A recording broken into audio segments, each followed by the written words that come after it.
wrong one. These are appeals in the matter of Commercial and Interregional Card Claims Ltd and Mastercard and others. Good start. In case you're wondering, Lord Justice Burns' clerk forgot to bring his robe.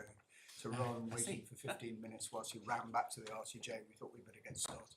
So at some convenient moment, we might need to take a short break for wardrobe purposes.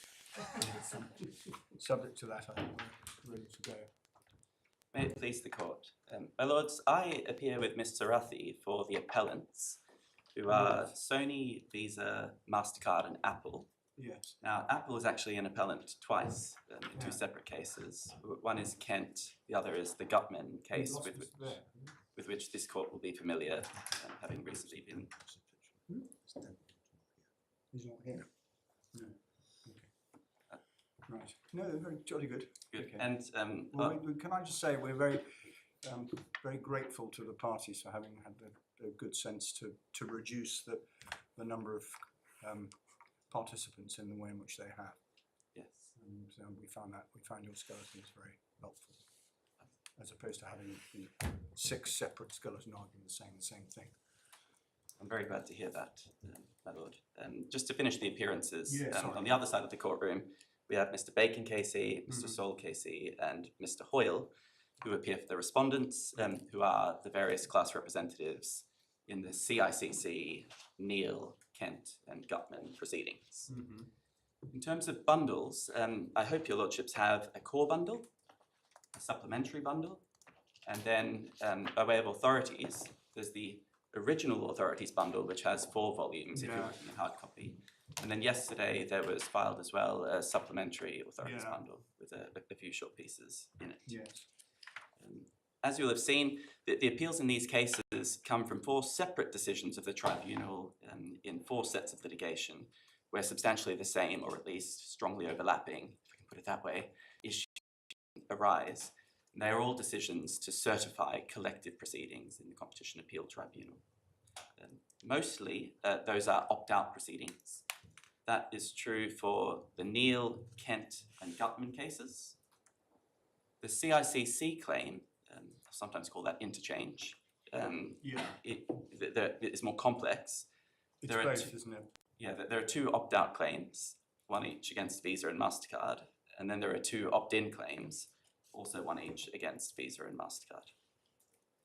And as you'll have seen, the grounds for appeal raise 4 distinct issues across the various cases, but we've drawn a line through the 4th of them. I'll remind you what that was, but it's gone. It was only in the Kent case anyway. That's right. And that's gone. Exactly, my lord, yes. So now there are 3. The first issue is common to all of the proceedings. That's where we're going to begin. And that issue, if I can just summarise it in broad terms, is whether the current versions of the litigation funding agreements, or LFAs, made by the various class representatives, qualify as damage-based agreements, or DBAs, because they provide, in essence, informally, for the class representative to pay a multiple of costs subject to a cap by reference to the total damages or some part thereof. That's in broad informal terms. I'll show you the details, which we say don't really matter. That's the way they work. We say that an agreement that is structured in that way is a DBA. The relevant test, which we'll see shortly, is whether the payment under the LFA is determined by reference to the amount of the financial benefit obtained. It's whether the agreement provides for the payment to be determined in that way. And we say that these LFAs all satisfy that test. That makes them DBAs. The consequence of that is that they're all unlawful, both because DBAs are not permitted for opt-out actions under the Competition Act, and we'll look at that. But also, if they didn't have a cap, you accept that they wouldn't be. That's right. If there were no cap at all, then we do accept. It's a very bizarre concept. I understand that, and that was the main point. Something that's designed to protect the litigants and the class representative leads to it being unenforceable is something. If it were, as it were, open season so far as the amount is concerned, then it wouldn't be unenforceable.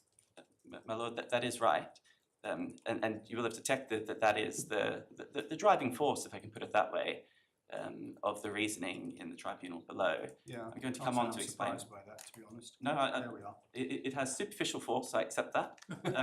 When we come on to look at the way that the legislation works. I mean, you may be right or wrong, Mr. Buchanan. You may be right, but it's a pretty odd situation. I mean, we seem to have got ourselves into a right royal mess on all this. Well, my lord, that might be right in all sorts of different ways. And of course, we all know in the background there's the CJC report, which has made recommendations which Parliament may or may not follow. Well, it's a bit like the elephant in the room, really, isn't it? It is, but it's not really a question for us. No, it isn't. It isn't. The question that is for us, and the thrust of my submissions, is going to be that you do need to be very careful that you don't fix what you perceive to be the problem right in front of you in this case, in the context of the policy underpinning the Competition Act, thinking narrowly about collective actions, and in the process cause a gaping wound in a different piece of legislation, which is the one we're actually concerned with here, which is the CLSA.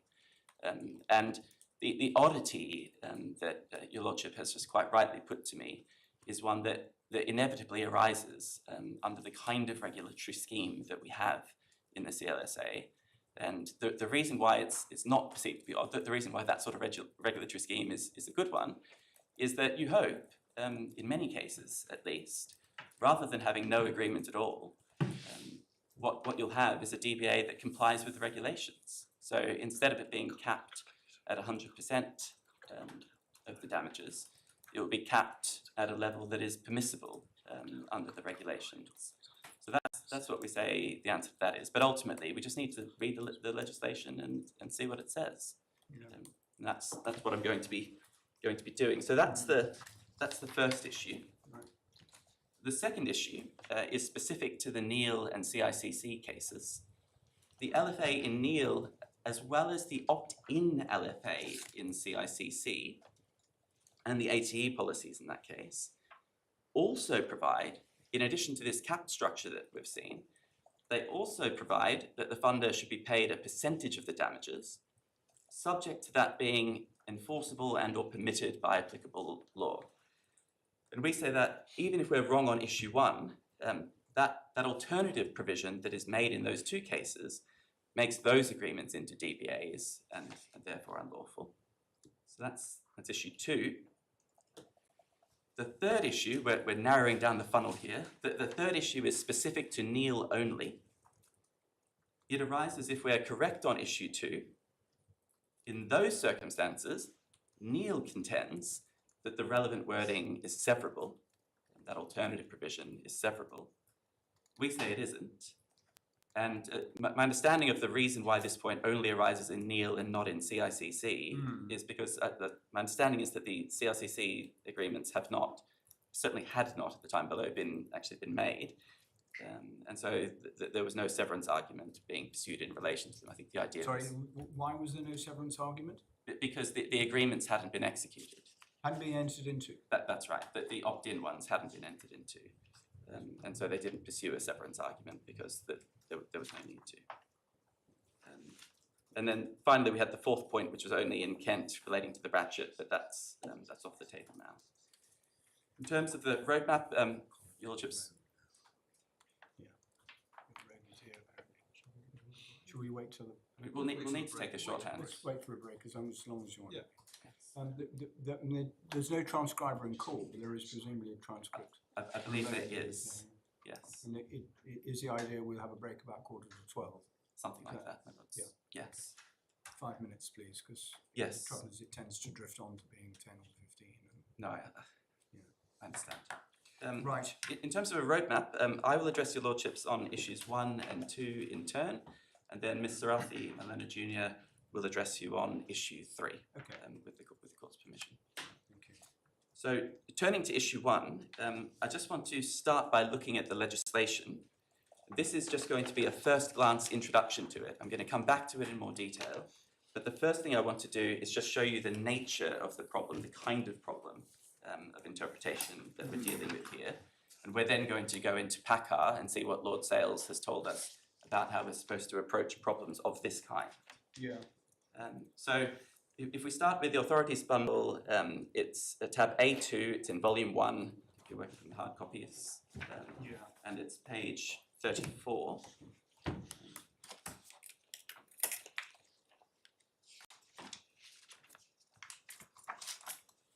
And you should have there section 47C of the Competition Act. Yeah. And that is the main provision, I'm sure it's familiar to all of you, the main provision governing the award of damages and costs in collective proceedings. The only bit of it we need to look at now is over the page at subsection 8. Subsection 8 says a damages-based agreement is unenforceable if it relates to opt-out collective proceedings. And then subsection 9 provides some definitions. At 9C, we have the definition of damages-based agreement. We're told that that has the meaning given in section 58AA3 of the Courts and Legal Services Act 1990, or I'll call that the CLSA. So obviously we need to go and look at that. We have a few different versions of that in the authorities bundle. I'm going to look at a couple of them, but right now I'm just going to start with the most recent one, which is at tab A1.6, page 27. Presumably, the most recent one is the applicable one so far as these agreements are concerned. I think that's right. Actually, the relevant provision that we're interested in hasn't changed. No, okay. But the reason I want to show you this version right now is just to show you that this is a provision that has, if I can put it this way, some history to it. Yeah, sure. And that gives rise to particular issues of interpretation that Lord Sales can help us with. Yeah. So you can see immediately that firstly that it's section 58AA. Mm-hmm. So it was an addition to an existing piece of legislation. The second thing is you can see that even the heading has had some surgery done to it. There's been a deletion there. You can see that the bit we're actually interested in is subsection 3A, 2. You can see that hasn't changed. There are no notes around that. But you can see that 3B has gone in its entirety. Over the page, you can see subsection 7. Sorry, I skipped a point. In 3A, subsection 3A, you can see that a damages-based agreement is an agreement between a person providing, and then there's 3 different types of services. The relevant one today is claims management services. And then that is defined over the page in subsection 7. We're told that it's given the same definition as appears in a particular provision of FSMA. And you can see that that particular provision in FSMA is itself an addition to that act. And you can also see that this wording, the cross-reference to FSMA, is itself an addition to this provision. And so the reason why I wanted to show you all of that just by way of introduction is to say that we need to be a bit careful about how we do the statutory interpretation exercise. Sorry, I'm sorry, Mr. Pickenham. Where's the reference to FSMA? In subsection 7. Oh, you got it. Yeah, thank you. I should say as well, my lord, it's pitching in rather than picking in. Yeah. Yes. The short point here is that we're bound by the decision of the Supreme Court that these are claims management services, whether we... On claims management services, that's right. But the reason why I wanted to show you this is that I'm now going to show you what Lord Sales said in PACA about how to approach problems of interpretation of this kind, where the legislation has changed at lots of different points in time, and there are secondary bits of legislation that have been made at different points in time. And we need to be very clear. Obviously, we all know that to do statutory interpretation, what we're supposed to do is identify the meaning of the words in their context and in light of the purpose. But what we need to be a bit careful about is identifying what context and what purpose. And that's where Lord Sales is going to have to help us. And the answer is going to be, just to skip ahead to the punchline, that we need to look at the context for the original version of section 58AA, the 2009-2010 version, and the regulations that were made under that. That's the material that tells you what purpose you're supposed to be thinking about when you interpret the words of this Act. So to see that, let's go to the decision in PACAR. That is, I believe in volume 3 of the authorities bundle, it's tab B25. It begins on page 1004.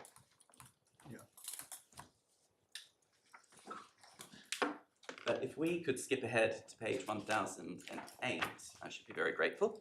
That's where the judgment of Lord Sales begins.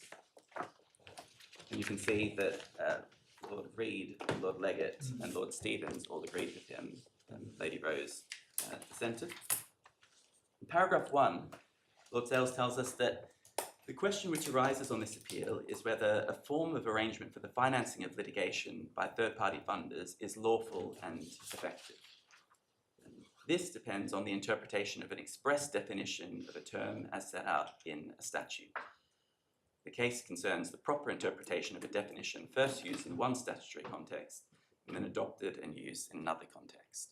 And that much is true here as well.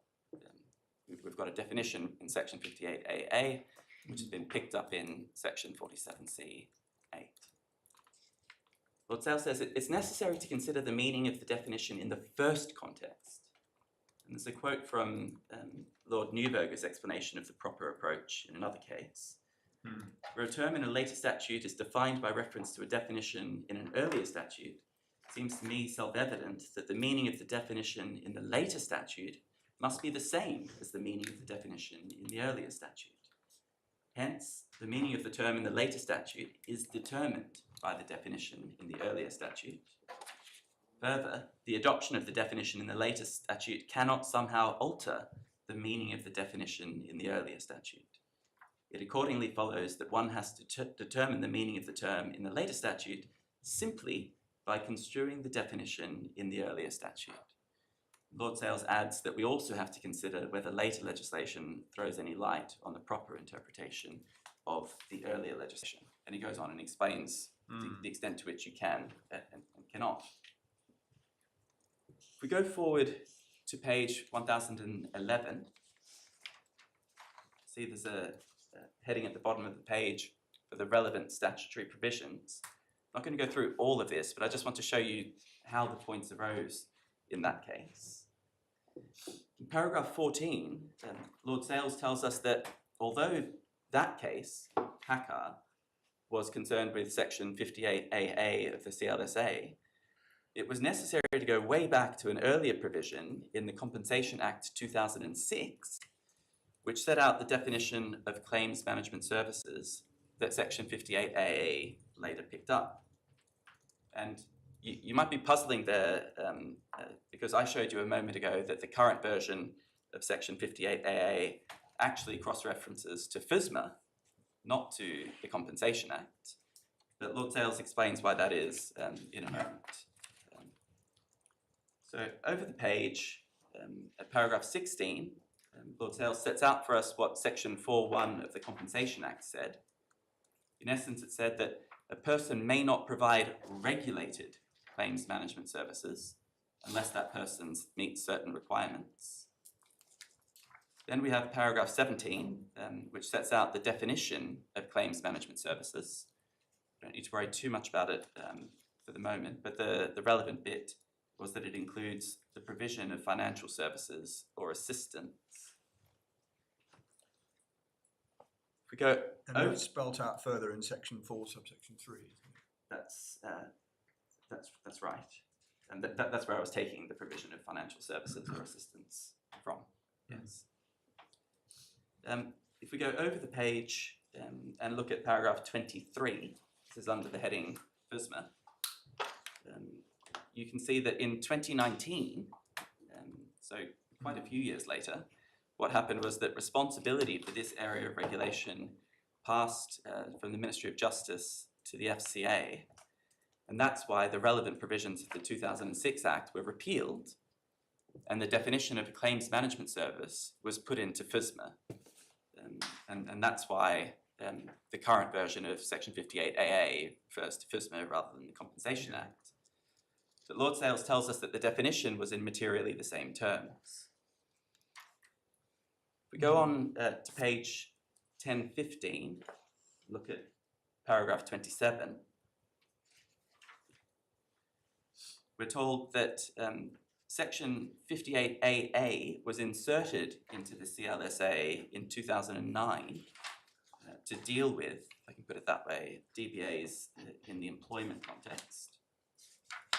So that's the first version, which we're going to look at in due course. And the limitation to employment cases was removed with effect from 2013. And Lord Sales then sets out the amended version. It's not quite the latest version, it's the version before the FSMA change. But otherwise it's the same as what you've just been looking at in relevant part. And then he tells us that in paragraph 28. He says that the cross-reference to the 2006 Act has now been replaced by the amendment to FSMA. Over the page, so page 1016, paragraph 29, he tells us that in April 2013, the Lord Chancellor made regulations under section 58AA. Those weren't actually the first regulations. Those were the regulations made in relation to the widened section 58A. The earlier ones, which we'll also look at, were made in 2010 for the employment ones. And that's all I need to show you by way of background to that case. The reason for showing you that is to show you what he actually said about the approach to interpretation. So that begins on page 1018, paragraph 40. Appreciate this is very basic stuff. But Lord Sales says that the basic task for the court in interpreting a statutory provision is clear. As Lord Nichols put it, statutory interpretation is an exercise which requires the court to identify the meaning borne by the words in question in the particular context. I'm not going to go through all of this background because it will be very familiar to you, but just a couple of points I do want to pick up because they become relevant. On page 1019 in paragraph 42, you can see that Lord Sales tells us that it is legitimate to refer to the explanatory notes to the primary legislation that you're interpreting. But he goes on to explain that that is very much a secondary role. It plays a secondary role in the analysis. Then over the page in paragraph 44, he tells us that in certain circumstances, you can also look at secondary legislation. And he says that there was a big issue, actually, in that case, in PACAR, as to how far that extends. Everybody agreed that you could look at what he calls the scope order. The scope order was the piece of secondary legislation made under the 2006 Act, the Compensation Act, which effectively implemented that act by deciding what exactly would be regulated. The first sentence of paragraph 45, sorry, I should just read the last sentence of paragraph 44 explains why that's relevant. He says, in my view, in line with the position for explanatory notes, the scope order is admissible as an aid to the interpretation, both for the such light as it might throw on an assessment of the purpose of the primary legislation, and to assist in resolving any identified ambiguity in the provision in that legislation. So say that the first sentence of paragraph 45 is also relevant. It says, part 2 of the 2006 Act specifically contemplated that for its operation, the Secretary of State would define its scope by an order. Given the broadly contemporaneous nature of the scope order, it can fairly be regarded as being, in combination with the 2006 Act, part of a single scheme to introduce the new statutory regime in Part 2 in a way that justifies reference to the scope order for interpretive purposes. And we're going to see that there will be an example of that come up in my submissions to you about Section 58AA. If we go over the page at paragraph 46, Lord Sales says that since it is permissible to look at the scope order to interpret the Compensation Act. The explanatory notes to the scope order is also an admissible aid. And then, so much is logical. Then at paragraph 47, he notes that the respondents in that case also wanted to refer to the 2013 regulations made under Section 58AA of the CLSA, the DBA regulations. So they wanted to refer to that to explain what must have been meant by claims management services in that very piece of legislation in Section 58AA. But what Lord Sale says is you can't, because Section 58A has sent you to look at the 2006 Act, passing via FSMA on your way. And the DBA regs in 2013 are not contemporaneous with a piece of legislation from 2006, a different piece of legislation. So that reasoning that we saw justifies looking at the scope order doesn't help you with trying to look at the DBA regulations. We can now skip forward to page 1032.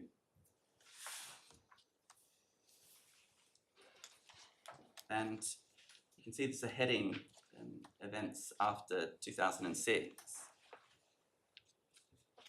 Perhaps I could just ask you, your lordships, to read paragraph 87, and then over the page as well, 88.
Yeah. And then paragraph 89 adds to Lord Justice Jackson's review in terms of things that have happened since. It adds the code of conduct for the Association of Litigation Funders.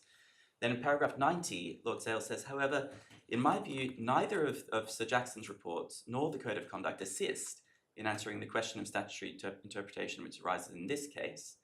They postdate the enactment of the statutory definition in section 4 of the 2006 Act by several years, and do not provide policy guidance or guidance regarding the policy context in which it, the Compensation Act, was enacted or its purpose. Even if it might be said that it is desirable in public policy terms that third-party funding arrangements of the kind in issue in this case should be available to support claimants to have access to justice. Just pausing there, I see that Lord Sales expresses no view on that, one way or the other. So it doesn't strike him as obvious that there is such an argument. But he says even if that's right, that is the policy, that is not a reason why there should be any departure from the conventional approach to statutory interpretation. He says it may also be noted that section 58A in its original form and its amended form provides that even if the LFAs are to be classified as DBAs, such third-party funding arrangements will be enforceable. So they're not ruled out, they will be enforceable, provided that the various stipulated requirements in respect of them are satisfied. And obviously that's not true in relation to opt-out proceedings in the CAT, but that's because of a legislative choice that was made in the Competition Act to import the definition of DBAs from section 58AA. So there's nothing we can do about that. We're stuck with that connection. Paragraph 92 is also important. The respondents submitted that the later legislation, in particular, so this is primary legislation now, section 58A, may be referred to as an aid to interpretation of the 2006 Act in order to resolve an ambiguity in that earlier legislation. He contended that the interpretation of Section 4 of the 2006 Act proposed by the appellants produces absurd effects in relation to the application of the later legislation, Section 58AA, and he says that this supports the interpretation preferred by the Divisional Court. Lord Sales was not persuaded by that. He said it was not clear to him that Section 58AA would provide helpful guidance even if the statutory definition in Section 4 of the 2006 Act was ambiguous. But he said it's not necessary to examine that submission in detail because he did not consider that there was any ambiguity in the definition. And then in paragraphs 93 to 94, he goes on to explain again. How does paragraph 92 doesn't help you, does it? I mean, he's decided not to decide the point of principle. That's true because it's clear. So he says where it's clear, it doesn't arise at all, and that will be my submission too. And I just note Obiter is also expressing doubt about whether it would be helpful at all. And in some ways that's really for commonsensical reasons, that a later piece of legislation dealing with something else just isn't going to tell you very much about what the policy aim or context of the earlier piece of legislation was. So that's my submission to you about that, my lord. He does decide the point about the 2013 regulations. That's paragraphs 93 to 94. So what does that mean? It means that when we're looking at the meaning of claims management services in the current version of Section 58AA, and therefore also for the purposes of Section 47C8 of the Competition Act, Lord Sales says that we need to think about what Parliament meant, not in 2019, when the definition was put into FSMA, not in 2012, when Section 58AA was expanded to cover not all civil litigation, not even in 2009, when DBAs were first regulated, but way back in 2006, when the definition that has been used ever since was first enacted. We need to ask ourselves what Parliament meant by that term in that piece of legislation in 2006 in the context of that enactment. And to answer that question, Lord Sales says we can look... a very revolutionary concept, because if you think of it in terms of the issue of statutory interpretation generally, you would say that a subsequent, the use of the same words in a subsequent statute generally will have the same meanings they had in the original statute, unless the subsequent statute makes it clear that it's amending the meaning in some way. My lord, Obviously, if one of these later statutes had said, by claims management services, it is meant X, and X was narrower than the 2006 Act, then that's an amendment which takes effect. But subject to that, it all means the same as it meant in 2006. Your Lordship is absolutely right, if I may say so, and it may be that all of this is too basic for... I mean, there's quite a lot of analysis. It's a relatively straightforward point. It is common sense, actually. If you think about how you should give meaning to a definition that cross-refers back to things that come from somewhat original source, it seems obvious that what was intended was the meaning given in the original source. But it is important just to keep one's eye on that ball, because when one comes to make policy arguments, and there are lots of them flying around in this case, we're going to get to them, and when one starts looking at other pieces of legislation and say, well, this doesn't fit with that, or it gives rise to problems with that other piece of legislation, you actually need to be very careful that the thing you're looking at is actually a thing that dates back to the original definition. And some of the points my learned friends take don't meet that bill. So I'll deal with them anyway, because they're wrong. But they're also questions that you shouldn't have to deal with, because they're the wrong questions. Okay. So again, just to emphasise, Lord Sales says that to answer that question, we can look at the 2006 Act, we can look at the scope order that was made at that time under it, and we can look at the explanatory memorandum to both instruments, but we can't look at the later regulations. Of course, in this case, subject to a point about ATE insurance that has cropped up cheekily for the first time in Mullin Friends' Skelton. Actually, I shouldn't say for the first time, that's not quite right, I think it was raised below. But it's not decided in the judgment below, and there was no respondent's notice. Subject to that point, we're largely not debating the meaning of claims management services. We will briefly have to come back to it, but it's not the focus. Instead, we're focused on the meaning of section 58 AA 3A 2. But applying the approach that Lord Sales has outlined, we should start that exercise by looking at the first version of the CLSA in which that definition was used. And then we should look at the regulations that were made under that provision at the time. So we have that, if you go back to your first volume of the authorities bundle, it's tab A 1.3, and it's page 16.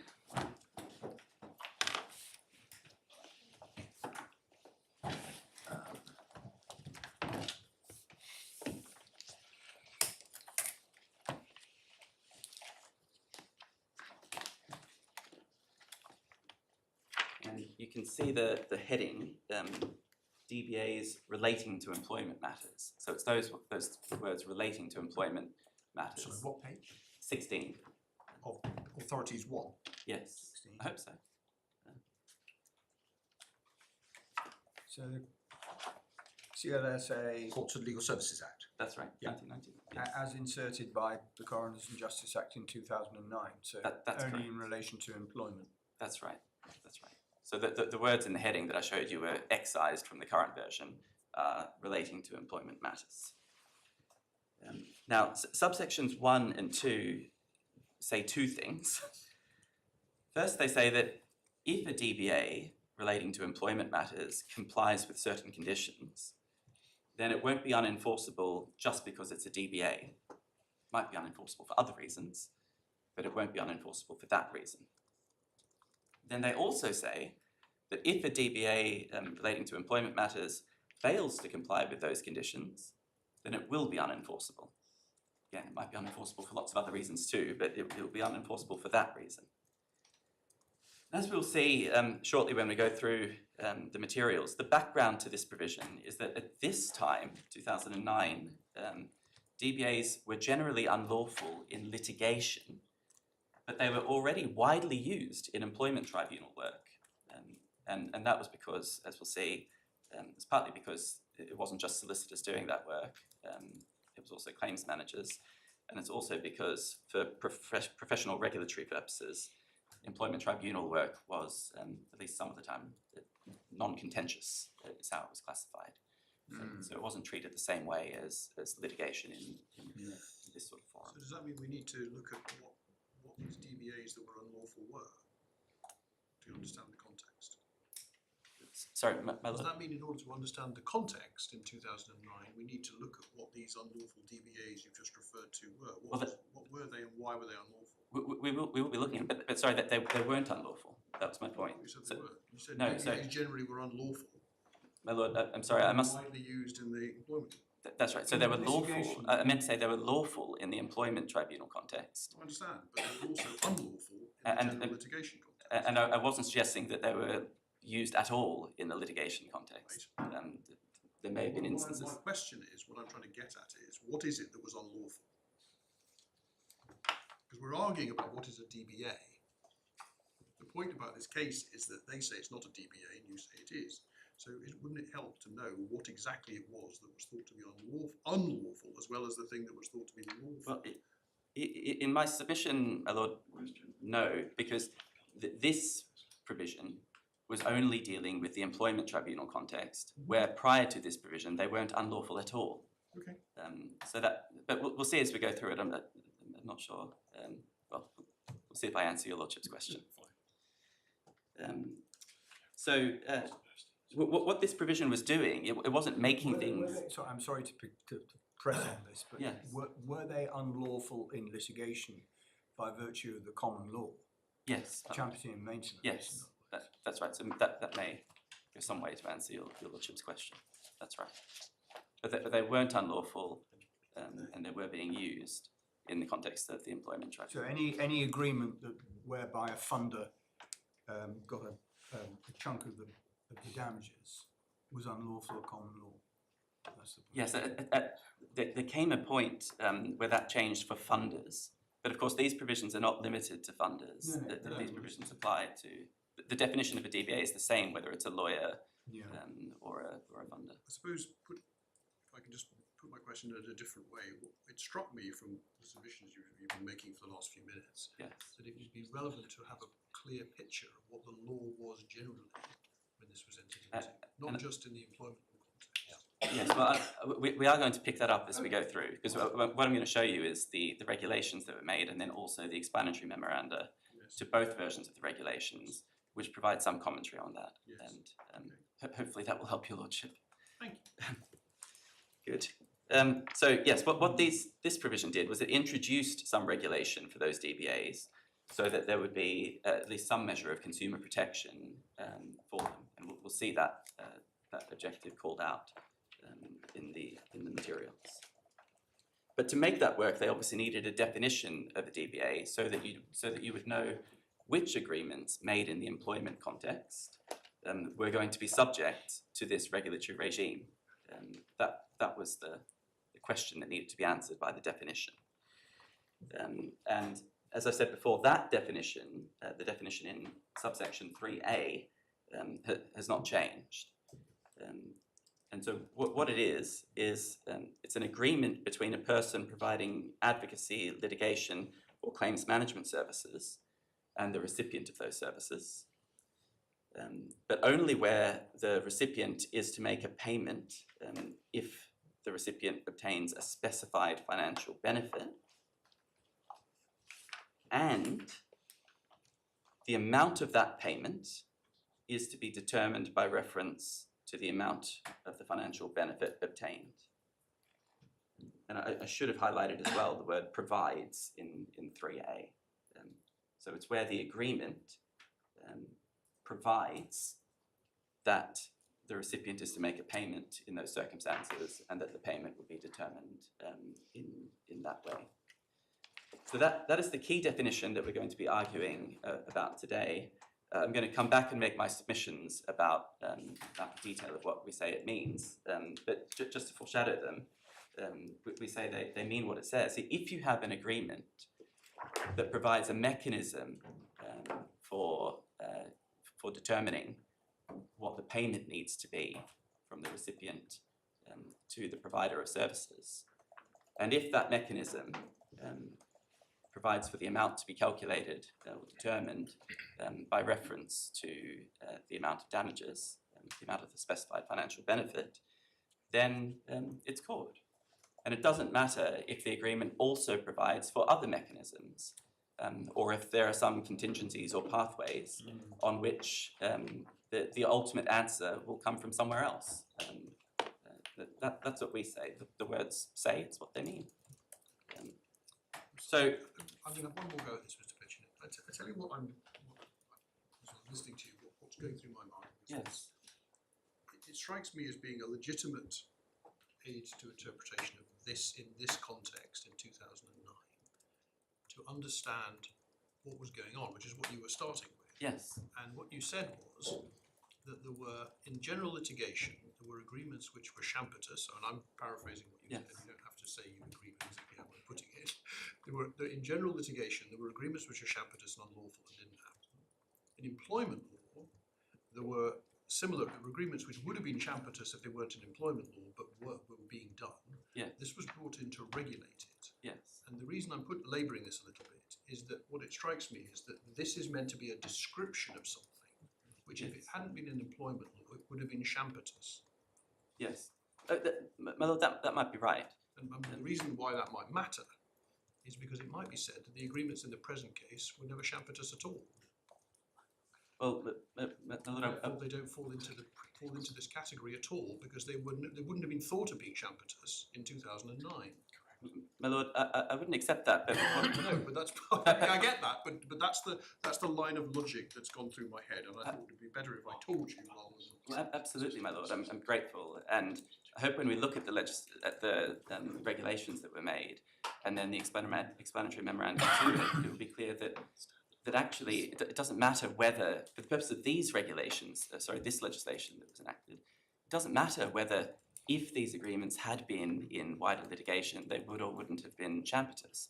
What's going on, what you'll see is that the intention of the Parliament and the Lord Chancellor is that there were things actually happening in the Employment Tribunal. They were causing consumer protection problems, and they wanted to stop them, or regulate them, or change them. And so that's, to my mind, to my submission, the thing that's relevant is to know what was actually happening that the Lord Chancellor wanted to change. So that's what we're going to look at. So yes, I want to show you what the conditions were that were introduced under this Act in the 2010 regulations. But you can see that the beginnings of that in subsection 4 of section 58 AA, where they say that the agreement, an agreement of the kind that meets the definition, has to be in writing and must not provide for a payment above a prescribed amount or for a payment above an amount calculated in a prescribed manner.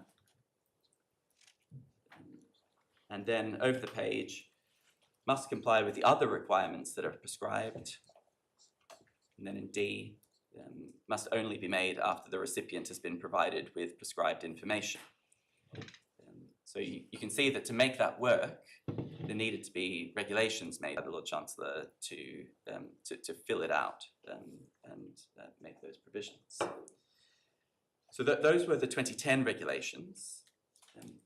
We have them in tab A8 of the same bundle. Begins at page 52.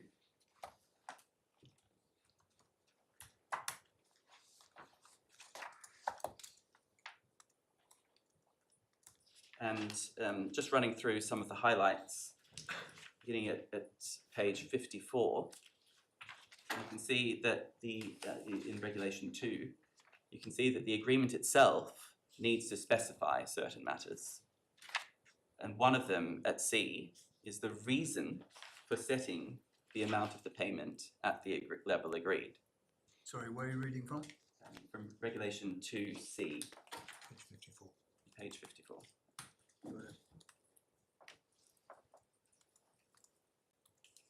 So the client is entitled to know why the percentage has been set at whatever level it's set, why the amount of the payment has been set at that level, and to have that recorded on the face of the agreement. Then on the next page, page 55, we have various other matters that the client needs to be told. So the heading of Regulation 3 is information to be given before an agreement is made. And that includes at 2A the circumstances in which the client may seek a review of the costs and so on. And then on page 57, we have what I would characterize as one of the main substantive pieces of regulation in these regulations, which is effectively a piece of price control, where the regulations provide that the payment cannot be more than 35% of the damages. And then at page 58, we have regulation of the terms and conditions relating to termination of an agreement of this kind. And you can see in Regulation 6.2 that if the agreement is terminated, the representative cannot charge more than costs. And then there are some limits on the circumstances in which the client can terminate in paragraph 3. So that's what I want to show you in the regulations themselves. I'd now like to show you the explanatory memorandum to the regulations. Does your Lordship have It says representative costs. Does it mean assessed costs or does it mean actual costs incurred? I think it means actual costs incurred. Actual. But of course it's getting out of my area, but I think that would be subject to review through the usual Yes, mechanisms. but there are two bases for review, as I imagine you know. There's what we used to call solicitor and client costs, Yes. which is where essentially And it it's would be more that. generous to the lawyers because Yes. Well, the definition of costs at page 53, total of the representative's time reasonably spent in respect to the claimant proceedings multiplied by the reasonable hourly rate of remuneration of the representative. I'm grateful, my lord. So Is that that- suggests that there is an element of control, Yes. whether it's a formal assessment is a different point. I'm grateful. Yeah. If we could turn then to the explanatory memorandum, I think that's in your volume 4 of your authorities, and it's tab C2, page 1362.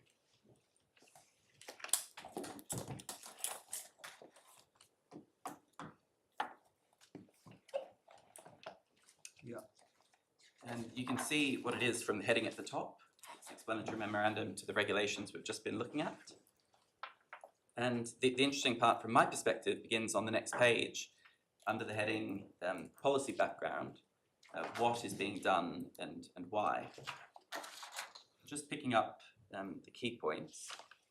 In paragraph 7.1, we're told that the aim of the Act, actually, of section 58AA, but then also the regulations, is to protect consumers from unfair and unclear agreements by regulating those specific aspects where there is most potential for consumer detriment. So that's what I was saying to your Lordship earlier, that it's a consumer protection, it's a piece of consumer protection legislation that's going on here. 7.2, the regulation was introduced following concerns that were supported by evidence about what was actually happening in the marketplace, which is that there were some representatives in employment cases that were providing inadequate advice to their clients. That was one of the concerns. The other concern is that there was evidence of the use of unfair, objectively unfair, terms and conditions, such as imposing unfair charges where a client wished to go to another representative or refused to accept the representative's advice to settle their claim. And so the regulations made specific requirements to address that, which your Lordships have just seen in Regulation 6. 7.3, they also say that they're introducing a cap at 35%. But in addition, they say it will often be appropriate for there to be a lower percentage. So they don't want everyone just to take the cap. And that's why they introduced a specific rule requiring the agreement to say why the particular percentage had been chosen. You can't just take the maximum without explaining why. And then 7.4 gives us some useful historical background information as to why at this stage the regulations only covered employment work. One reason was that different types of representatives operated in that field under different levels of professional regulation. Some of them were solicitors, but others were claims managers. And the advantage of this regulation was that everyone would be operating under the same set of rules. And then at paragraph 7.5, we have the explanation of what a DBA is. It's where the fee is contingent upon the success of the case and is usually determined as a percentage of the compensation received by the client. And I just note there, usually, not always, not by definition. I don't want to make too much of that, but just note the way it was It described. makes the point, doesn't it, 7.5, that the reason why this developed in employment, in the area of employment cases, was that they were non-contentious. That's right, over the This page. was for the purpose of the Solicitors Act. Yes. So that's right. That's appeal about this point. I can't remember whether my lord were we on it together. I can't remember. Well, you know the case I mean. Yeah. It's a very strange. no. It's I've never practiced in the employment tribunals myself, but I imagine non-contentious isn't the first word that would come to mind No, you wouldn't have thought so. Actually, to describe what happens there. Anyway, there we are. So that's why there were already DBAs being used in employment tribunals at the time. So that's a difference between these 2010 regulations, which regulated agreements that were already there, and the later 2013 regulations that we're going to look at, which introduced DBAs into other fields of litigation where they had not previously been at all. Just taking the explanatory memorandum, and forgive me for labouring the point I've made, it says there at the top of that page 3634, damages-based agreements are not permitted in litigation before the courts. So would you accept that it's a legitimate interpretation of section 58AA in its context, There's one point. That if it covers something which would have been permitted in litigation before the courts, that might indicate that it's not being construed correctly. Well, my lord, no, I don't accept that. So I accept that the part of the background is that that's what was going on elsewhere, but that the aim of this legislation was to deal with something that was there, like irrespective of whether other things were lawful or not unlawful. That wasn't what was motivating it. There's a whiff of that well-known principle of administrative law, the cake and eat it principle. I mean, this is there. I mean, we always have a problem with explanatory notes.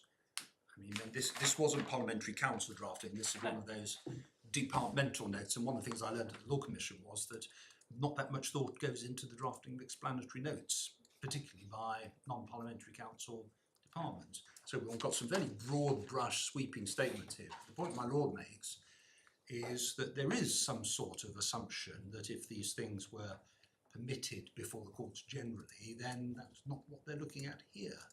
That's not fair. It's not what they're looking at here. That's what they're looking at here is whether or not it's similar sorts of things happen elsewhere in the courts. Things are happening in the employment tribunals that are causing a consumer protection problem. Well, that's right, but the point that is being put to you is a different point, which is the point about if there were forms of agreement which were permitted in litigation, then they fall at the point my lord's making is that one would assume they fell outside The policy objection. the policy objection and therefore the definition. Well, they would fall outside the other policy objection, not the Championist policy objection. Yeah. But my submission is the reason I'm labouring this. I don't think it actually matters in the end. But the reason I'm labouring it is that what's driving these regulations, the policy objective driving them, is a consumer protection policy objection. So they've observed bad behaviour in the marketplace, and they want to stop it. And the thing I don't understand I do understand the point that's being put to me, and there is obviously a factual basis for it in the materials. But what I don't understand is why the mere fact that an agreement might be lawful, an agreement structure might be lawful in the courts, if it were, means we're no longer concerned about the consumer protection problem, the unfair terms that we're actually seeing happen in the employment tribunal, including where agreements of that type are made by people who are not solicitors and are not subject to regulation. So can you just pull this together? What do you deduce from this, which you say helps you? Yes, I'm going to come to that, but really what it is that there was a consumer protection problem here, which included a concern, and you might say was largely focused on a concern that people who are not solicitors, so claims managers are the ones they were particularly concerned about, because they were not subject to the same professional conduct obligations as solicitors are subject. Those people could be effectively running an employment case, and they could impose terms on consumers, on their clients, that were substantively unfair and not provide enough information to them. Okay, that's in the employment. How does it relate to this? And my submission to you is going to be, when we get there, that if you adopt, so the first point is, the definition of what is a DBA is the same in all these contexts, right? So anything you do to put a Band-Aid on LFAs for collective actions in the CAT is going to affect the definition of what is a DBA in the employment tribunal as well. And my submission to you is going to be that if you accept the interpretation, the very narrow interpretation, which involves adding words, we say, to section 58AA, it's being urged on you by my learned friends, then what you're going to do is open up again the possibility for the very kinds of conduct that have been described here in this explanatory memorandum and that the Lord Chancellor tried to prevent in the DBA regs 2010, and that's been carried through to the 2013 regulations. So the problem is that you are going to have a situation where people, where claims managers, solicitors too, but claims managers can impose payments that are too high. They can impose termination provisions that are unfair. But on your case, they'd do that anyway if there weren't a cap. They could say our recovery is to be 10 times our outlay with no cap, and that would not be a DBA.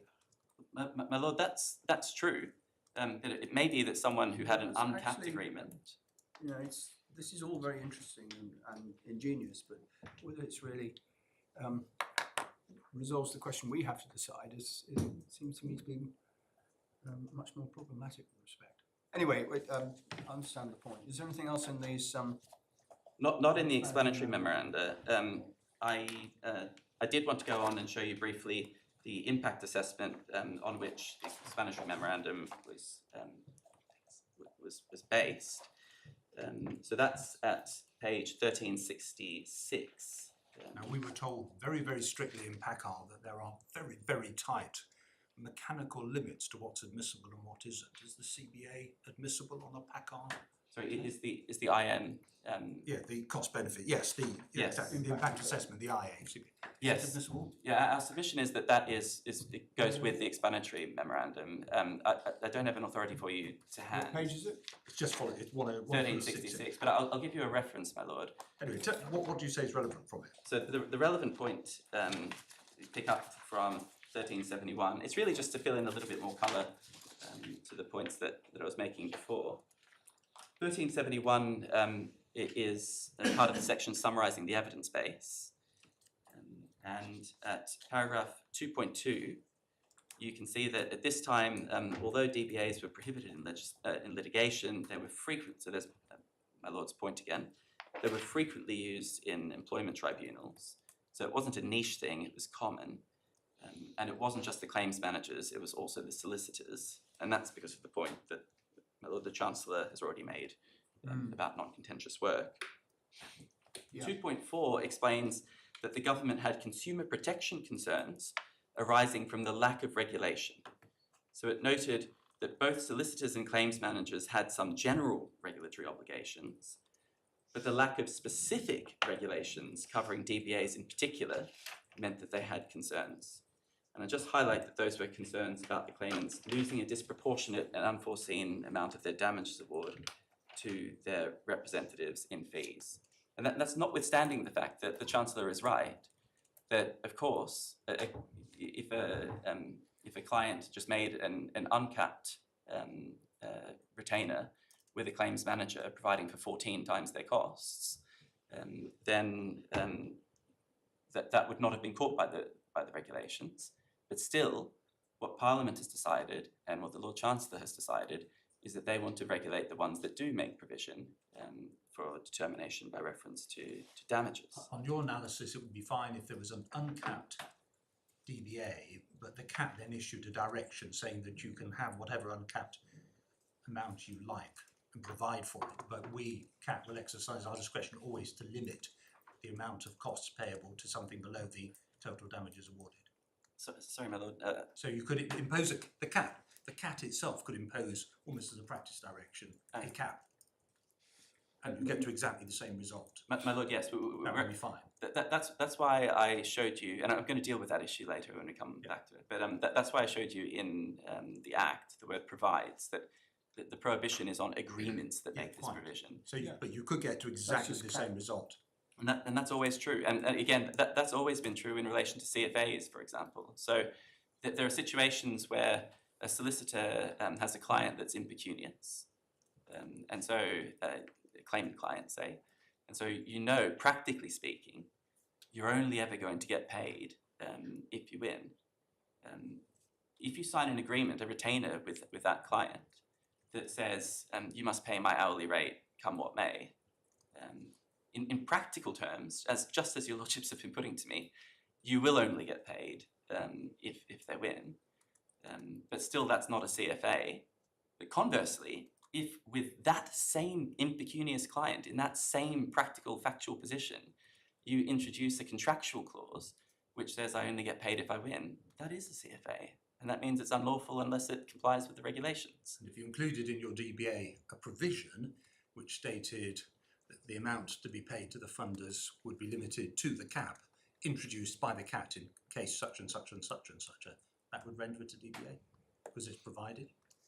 But yes, if it's altering, if I can put it this way, if the contract itself is altering the contractual rights and obligations of the parties in a way that meets the description given in the Act, then it's a DBA. If something else, whether it's practical matters that you're never going to enforce against someone who's impecunious, or supervening legislation, or an order made by the tribunal that it can or must make in every case, or some cases. But those are all matters that are outside the contract, and they're not what's being provided for.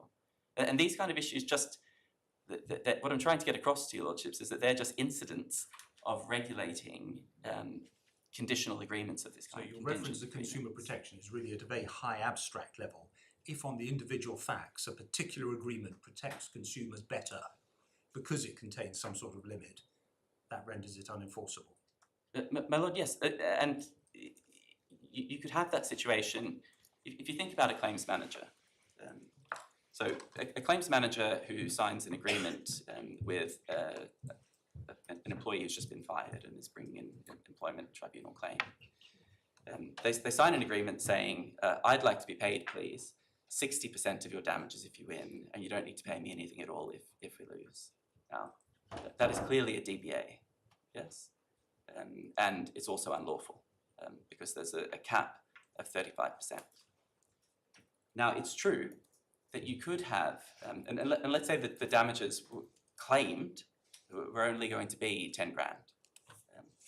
You could theoretically have an agreement that says, I'm the claims manager, I will do your claim, and you will pay me 10 grand.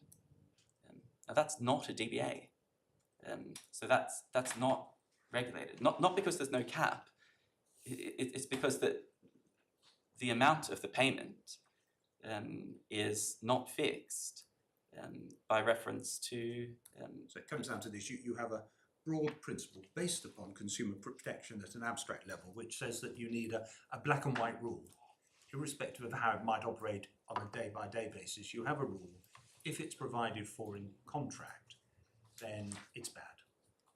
No, my lord, I put it slightly differently. I don't like the, if you don't mind me saying so, phrasing abstract level, because it's actually the opposite of that. Policy level. No, it's the opposite of abstract. It's concrete and particular and narrow. Because what the legislation is doing is solving not all consumer protection problems, but one consumer protection problem.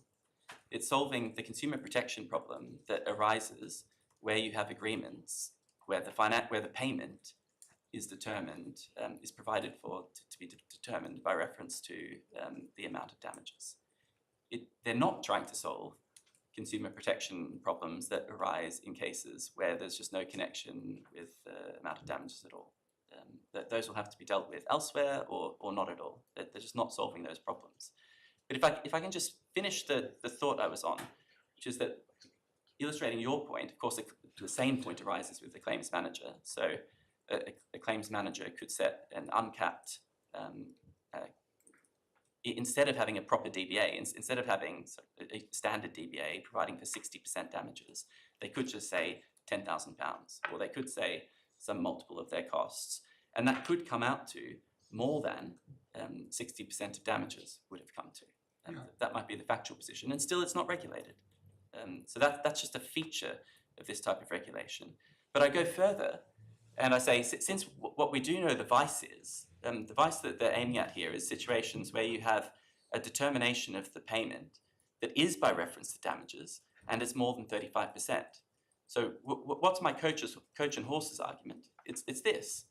Suppose you've got a claims manager who wants to be paid by reference to damages and wants to be paid 60%. So if my learned friends are right, and if the point that your lordships have been putting to me very fairly is right, that claims manager can enter into a contract that says, I will be paid some multiple of my costs or some fixed sum, whatever it is, which is large, unless that happens to be more than 60% of the damages, in which case you can pay me 60% of the damages.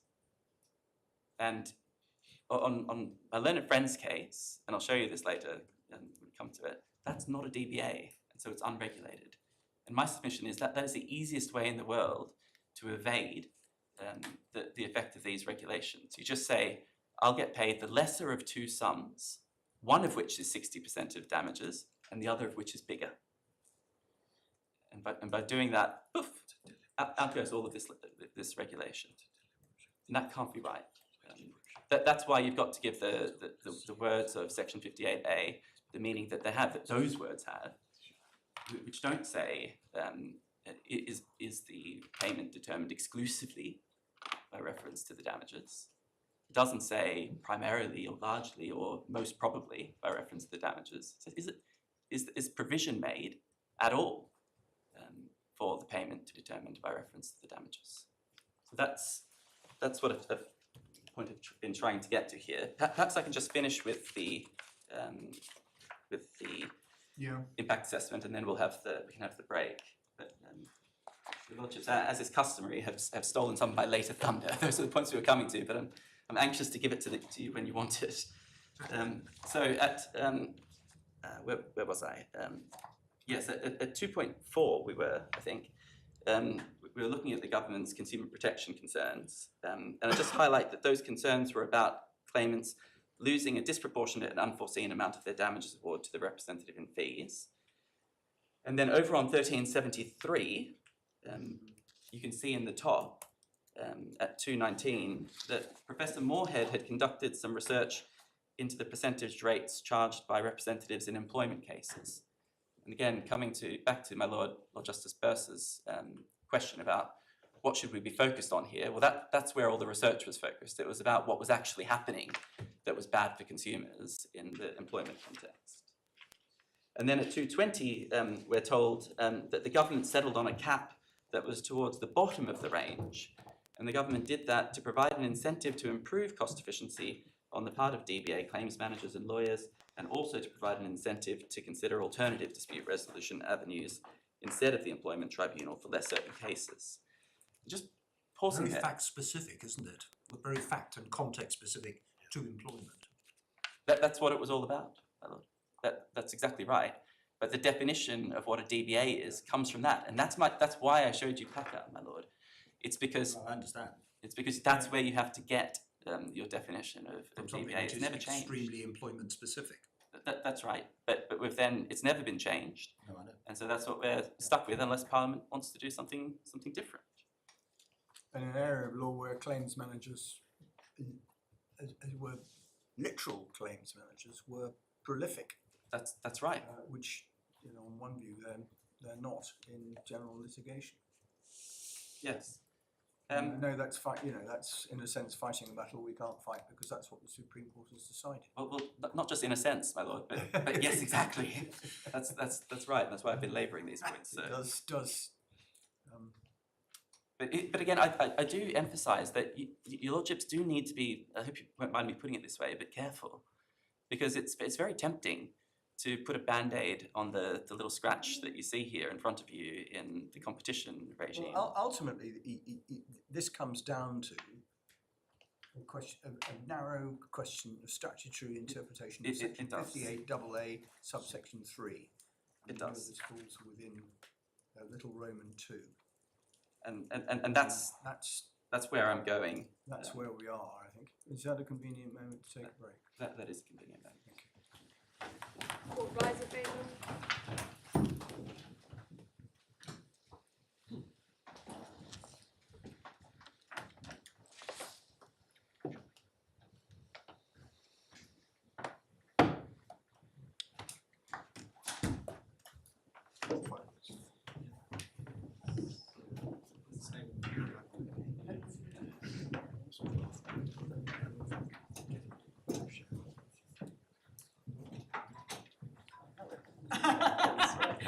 Snuck in, right.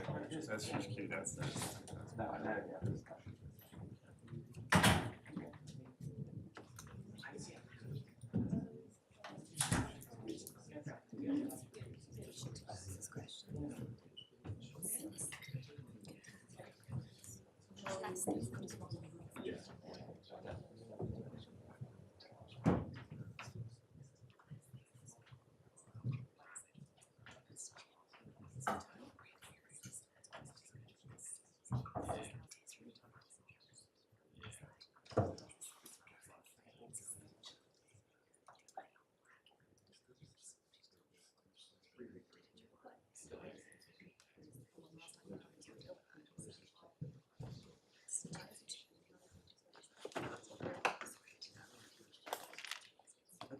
days.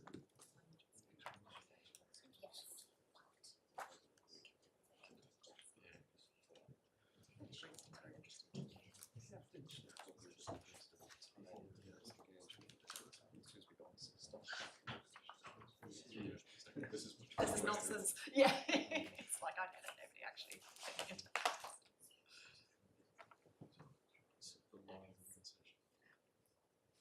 Yeah, I know.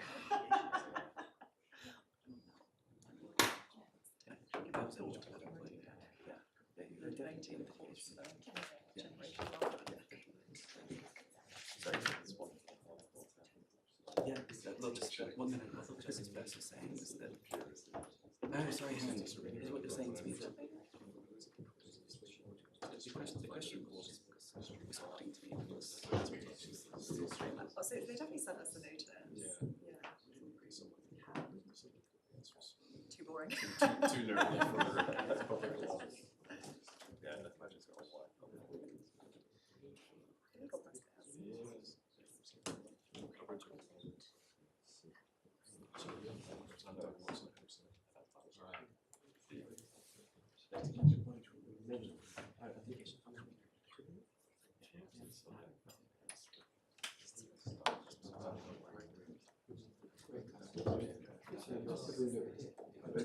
That's really forgotten.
All rise in favour.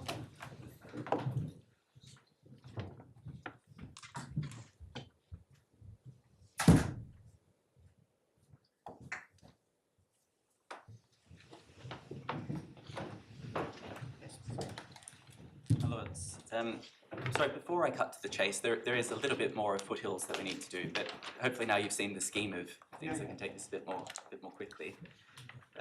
So we need to look at the new regulations, the regulations that were introduced in 2013 that relate to the current version of the legislation.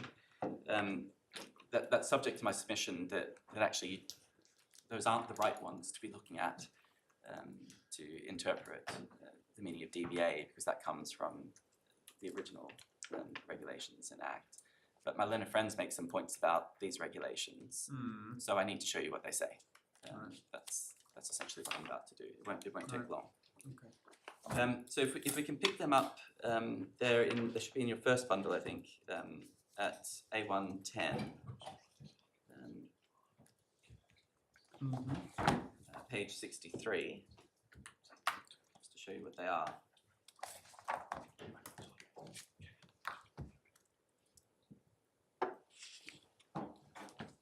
And then if we can pick it up from page 67, where you'll find, I hope, Regulation 3. This is a regulation that is applicable to all DBAs now, not just employment ones, but including employment ones. And it's similar to what we saw for the employment ones in the original regulations. At C, again, you can see that there needs to be an explanation of why the payment level has been set at the agreed amount. So that's now across the board. Over the page, we have Regulation 4. These are the rules that apply in cases other than employment. So this is new. And again, I just highlight that these include price regulation clauses. So subsection 2B has price regulation for personal injury cases, where there's an even lower percentage of 25%. You don't have to worry too much what it's 25% of, but it's of some categories of damages. And then at subsection 3, we've got the price regulation figure for the rest of the world, which is 50%. And then at 4, just to note, all of these price regulation clauses only apply at first instance, so that there's no regulation of what the percentage should be for appellate work. And then over the page, we've got the Regulation 5, which is the specific information requirements for employment cases. I think this is the same as it was before. And then on page 72, we have Regulation 7, which is the price regulation clause for employment cases again, which is the same as it was before, 35. And then over the page, again, we have the termination clause requirements for employment cases, which are again the same as they always were. And then the final bit of foothills, I think, that I want to do is just show you the explanatory memorandum for these regulations, just so you can see what was going on. Those are in volume 4 at tab C4, page 1381.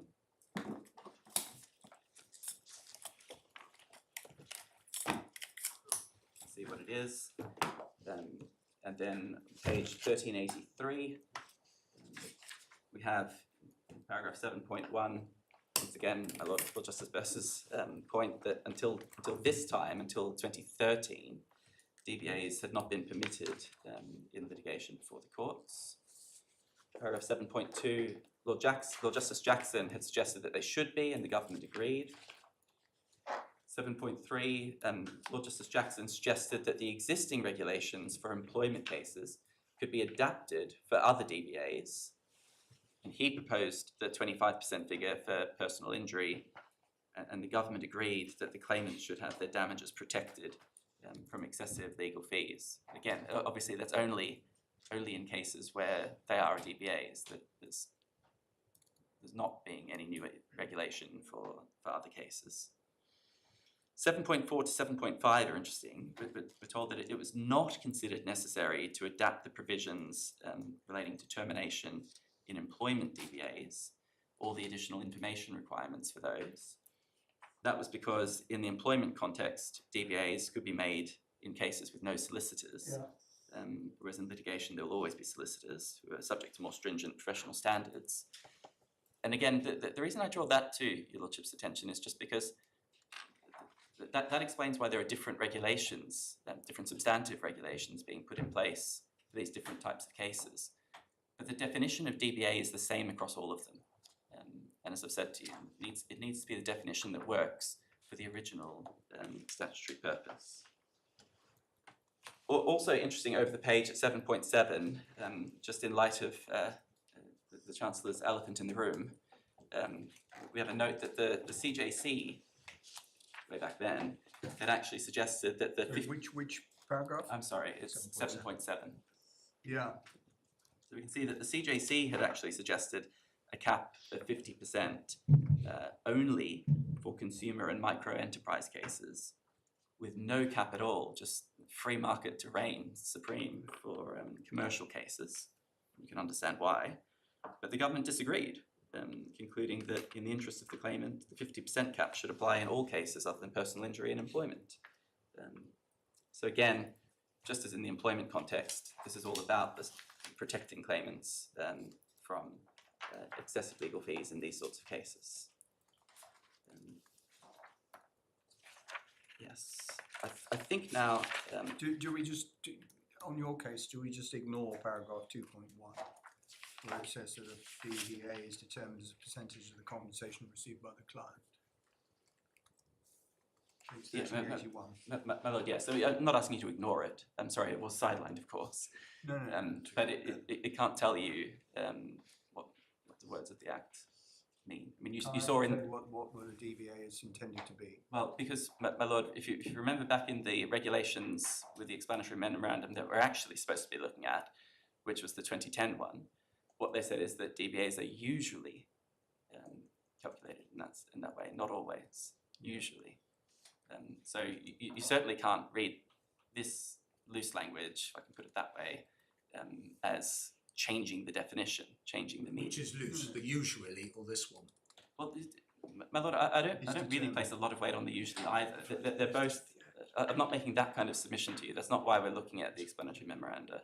It might come back to the point which is perhaps reflected in 7.1 about what was hitherto permitted. Lord Justice Burst's point earlier on. Yes, I drew Your Lordship's attention to that, yes. Yeah. That's right. Yeah. Yes, I think, I should also show you the provisions on CFAs, because again, there's a point that my learned friends make about CFAs. So I should show you the way that works. Could you just show the explanatory notes to the Act, 1379 whilst we're in it? Oh, sure. Sorry, page 1379. 1379. The ultimate explanatory note. Page? 1379. That's for section 45. This is LASPO. Yes, that's right. 288. There's 288 and 288. But again, this is the wrong act, I would say. Why is it the wrong act as a matter of interest? Because it's the act that introduces damages-based agreements into litigation generally, because previously they weren't permitted. Your Lordship is absolutely right, but the definition of DBA that was used was the same as it had been before. That's the issue, and that's why I showed you all of that from Packard, because it is tempting when dealing with these kind of cases just to take the most recent one. But Packard didn't. In my reading of Packard, both of Lord Sales and of Lady Rose, is that in neither of the judgments does it actually deal with the issue. So, I mean, it deals with what's claims management services. That's the issue. Yes. On which they were divided. Yes. But they don't deal with this issue of whether a DBA is limited to percentage of damages. That's just not addressed at all. I mean, it's sort of briefly touched on, I think, in paragraph 99. Which we're going to look at. But Your Lordship is right. The reason why I showed you Packard was not because... I'm not blaming you for No, I showing know. Packard. I'm just I know. making the point that I'm not sure that PACCAR helped on this particular issue. No, but what it does help on though is the approach, which is to answer the question of which act should we be looking at. And if in PACCAR the answer to that question was the 2006 Act, then I say in the same way, here the question is the 2009 Act that introduced the definition of damages-based agreement. Nothing ultimately turns on it because there's nothing in these later regulations or EMs that causes me any difficulties at all. But strictly speaking, that is the correct approach in my submission. So if we could go back, just check there's nothing else. Thank you. Everyone's happy? Good. We can go back to volume 1. If you were, I'm sorry to Yes. bang on, but Yes. if you were wrong, Yes. I mean, if DBAs were always limited to agreements where the recovery was a percentage, Yes. then this is simply confirmatory of what the position's always been. Sorry, then what is confirmatory? 288. Yes. Well, that's right. So I mean, even accepting your point about which is the right statute, Yes. I understand that. But if in fact a DBA has always been properly Limited in that way. interpreted, limited in the way in which Mr. Bacon suggests, which brings us back again to section 58, Ultimately, my lord, yes. I mean subsection 3, doesn't it? I am coming back there because that is really, this is the case where you can just read the words and see what they say. Okay. But there have been lots of more complicated points made about CFAs and so forth. So that's why I'm trying to give you all of the picture before I come to that punchline. But it will be very simple, my submission, when we read the words of the Act. So if we could just go back to see the treatment of CFAs. So if we go back to volume 1, it's A 1.1 on page 8. So this is back in the CLSA, so the same Act that now contains section 58 AA. But this is section 58. And subsection 1 says that a CFA which satisfies the various conditions will not be unlawful by reason of being a CFA, but anything that does not will be. Again, just pausing there for later, I note that it's not said that a CFA that complies with the various regulatory conditions will be lawful. It's just saying that it won't be unlawful by reason of being a CFA. In other words, it's not ruling out the possibility that something that is a CFA will also need to comply with some other regulations in order to be lawful. For example, the DBA regulations. That's what we're going to come on to later, the issue of agreements that are both CFAs and DBAs. Subsection 2 then defines a CFA. It's an agreement that providing for fees to be payable only in specific circumstances. It's a very wide definition. And then success fee is an increased fee in specified circumstances. Then in subsection 3, we've got the requirements. So the CFA has to be in writing and it has to comply with the regulations. Subsection 4 at the bottom says that if it has a success fee, the CFA has to state the percentage by which the fees are increased above what they would be if it was not a CFA. And then over the page at the top, we can see that there are also to be regulations specifying the maximum uplift. And I believe that the answer to that one is 100%. Then we've got subsections 4A and 4B, which are the ones that my learned friends rely on. And they were inserted into the Act in 2012. And they say that for particular proceedings that will be specified by order of the Lord Chancellor, the CFA also has to provide that the success fee will be subject to a maximum limit, which is expressed as a percentage of the damages awarded in the proceedings. That's the wording that Parliament has used there. And that percentage is also subject to a regulatory cap. That's what my learned friends rely on. And if I can just show you that, it is in tab A11, which I think is still in the same bundle, page 77. And we can see here in Article 4 of the 2013 order that the only type of CFA that is required to be subject to a cap by reference to damages is a CFA in personal injury proceedings. And then over the page, you can see what the cap is, and lo and behold, it's the same cap that applies under a DBA in personal injury proceedings. It's 25%, and it's 25% of the same thing. And then the thing that's different is there is an additional cap of 100% that applies to appellate proceedings. So that's an additional thing that arises if you've got a CFA in personal injury cases, but that's not inconsistent with anything in the DBA regulations, because the DBA regulations don't regulate the price for appellate proceedings. So against that background, I want to look at the question of interpretation that we're actually dealing with in issue 1 today. So I'm finally cutting to the chase. And to do that, I'm going to start by showing you just one of the contracts at issue, which I'll use as my base case. And then when I've made all of my submissions about that one, I'll just show you the others and comment on the differences. Broadly to the same effect so far as issue 1 is concerned. Yeah, my submission Wording's is... different, but the overall effect is broadly the same. That's my submission, my lord. I think my learned friends and the tribunal below made a distinction between what they called express caps and implied caps. And my submission is, if the contract is providing for a cap, it's a cap. It doesn't really matter what form of words have been used to achieve it. So the one I'm going to start with is the simplest one, which is the CICC opt-out LFA.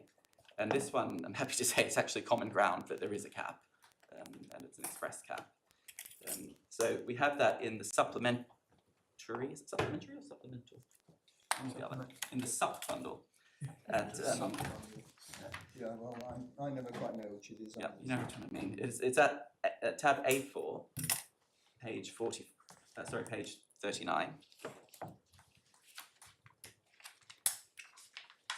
Yeah. And this is the agreement that relates to CICC's claim against Visa. There's another one for the claim against Mastercard, but it's the same. And this is the amended and restated agreement made after PACAR, ostensibly to cure the defects in it from a PACAR perspective. And if we go over the page, I'm not going to go through it all, but just to show you how it works. On page 40, you've got clause 2, which is the funding obligation. Essentially what that says is that if the solicitors issue a payment request in respect of claims costs, and if the conditions precedent are satisfied, then the funder is obliged to pay. So that's how Parker's costs get paid from time to time. And then clause 3, headed proceeds, is the beginning of how the funder gets paid. And clause 3.1 says that the funder is entitled to receive a payment out of something that's called the total fee, in accordance with something called the waterfall. Clauses 3.2 and 3.3 just require the class representative to procure that any time it receives any proceeds, it's required to make payments in accordance with that thing, the waterfall. And if it doesn't, then interest will accrue. So we need to look at what those things are, and there's a definition section that starts on page 50 of the bundle, Annex 1. And if we go on to page 53, we can see the definition of proceeds. It's the total amount of damages and costs paid by the defendants. And then over the page, we have the definition of total fee, which is the amount determined in accordance with Annex 6. So we'll have a look at that in a moment. We also have the waterfall at the bottom, which has the meaning given in the key terms, and the key terms are those set out in the schedule, capital S, which we'll look at in a moment as well. But first, let's look at page 59, which is Annex 6, which is the total fee. Now we're told that total fee means, if you can underline, subject to the following sentence of this definition, which we'll come back to. So subject to the following definition of this sentence, total means the aggregate of various elements. The first element is the capital outlay, which is just the amount paid by the funder under this agreement plus something called the transaction costs, which you don't need to worry about. So that's on page 50. You don't need to follow me back there, but just so you know where it is. Then we have something called the insurer outlay, which is any amounts paid by an insurer. That's defined back on page 52. And then we have the success fees that are due to solicitors under their CFAs. And then we have the funder's profit, which which is determined in a particular way. If the claimant settled on day one, this would have been 200% of what they'd spent getting up to day one, so double. And that's on top of getting their money back. And then it increases by 50% of what they would have spent every 6 months. So if the proceedings ended today, the profit element after being reimbursed would be 3.5 times what they've spent so far. And in a couple of weeks, it would be 4. And again, just for context, this is just, I find it helpful to have in mind how these things really work in practice. We're still very much in the foothills of this litigation. You know, we don't have directions to trial at all, for example. And if, say, it takes another 5 years, then the profit figure by my calculations will get to 14 times costs incurred. And I say that not by way of complaint that the return is too high, because that's an argument for another day, but just so you can see what kind of numbers we're talking about. I mean, if you take 14 and multiply it by, say, £40 million, which is a figure that's been bandied about in this litigation, and we saw a similar amount in Merrick's as having actually been incurred getting partway through, that would add up to a bit over £500 million.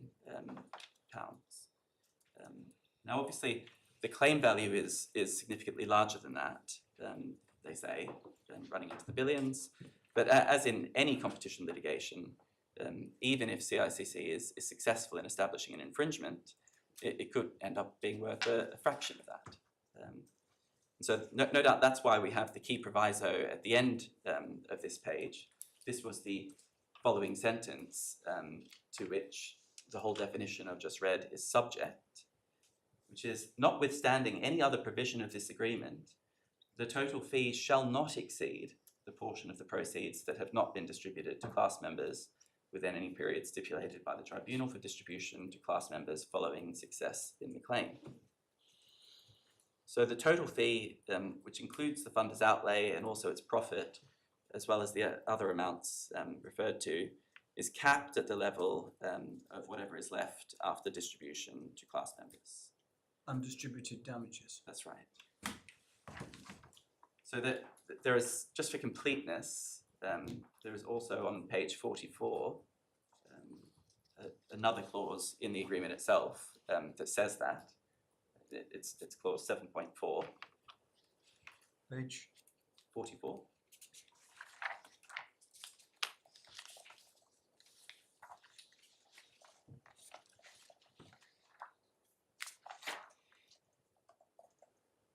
Doesn't add anything to my argument, but it's the same thing again. And then if we go to page 60, I'll just show you the other defined terms that we saw. Page 60 is the schedule of key terms that we saw referred to. Yeah. It sets out the waterfall about the middle of the way down. Waterfall, we're told, these agreements are always slightly painful. Waterfall, we're told, means what is set out in the priorities agreement. We have that in the same sub-bundle, tab A3. Again, this is the visa one. The details don't really matter, but I'll just show you for completeness.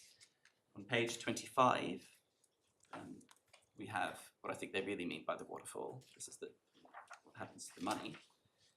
If any money comes in, the funder gets the capital outlay, so what they've spent, plus 25% interest compounding at the same time and pari passu with the insurer. Where are you reading from? I'm sorry, that's 2.1.1a is the capital outlay plus 25% interest compounding.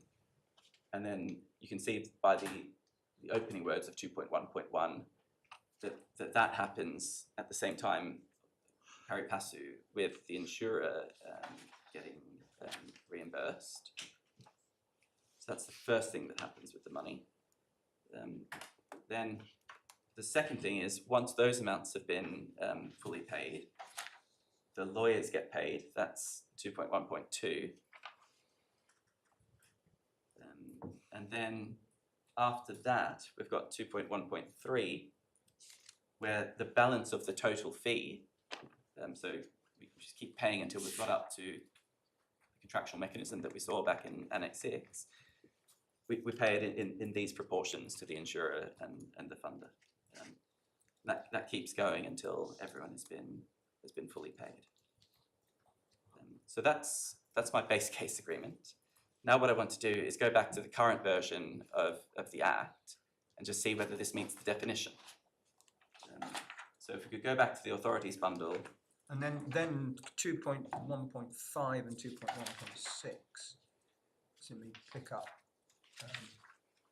same percentages of the capital outlay plus the 200% and the 50% per 6 months. Sorry, I think you might be in a different agreement now. No, page 86 and 87. That is definitely a different 25, agreement. page 25. I was on page 26. I'm going to come back to that one. So we're not in the waterfall agreement, the priorities agreement.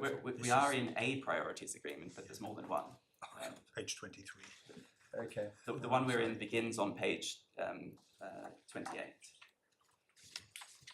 Okay. Sorry, I was in the wrong agreement. And the problem is, my lord, page 23. That's where it begins.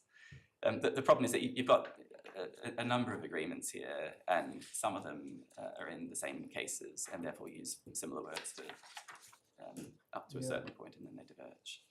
But nothing turns on the waterfall. I was just showing it to you for completeness. So if we could please go back to the authorities bundle, back where we started to page 27, section 58AA.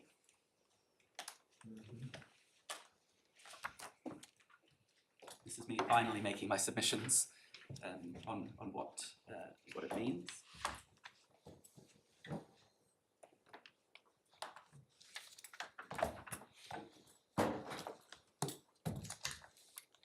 So we look again at section 58AA3A, and the question is whether the agreement is one that provides that.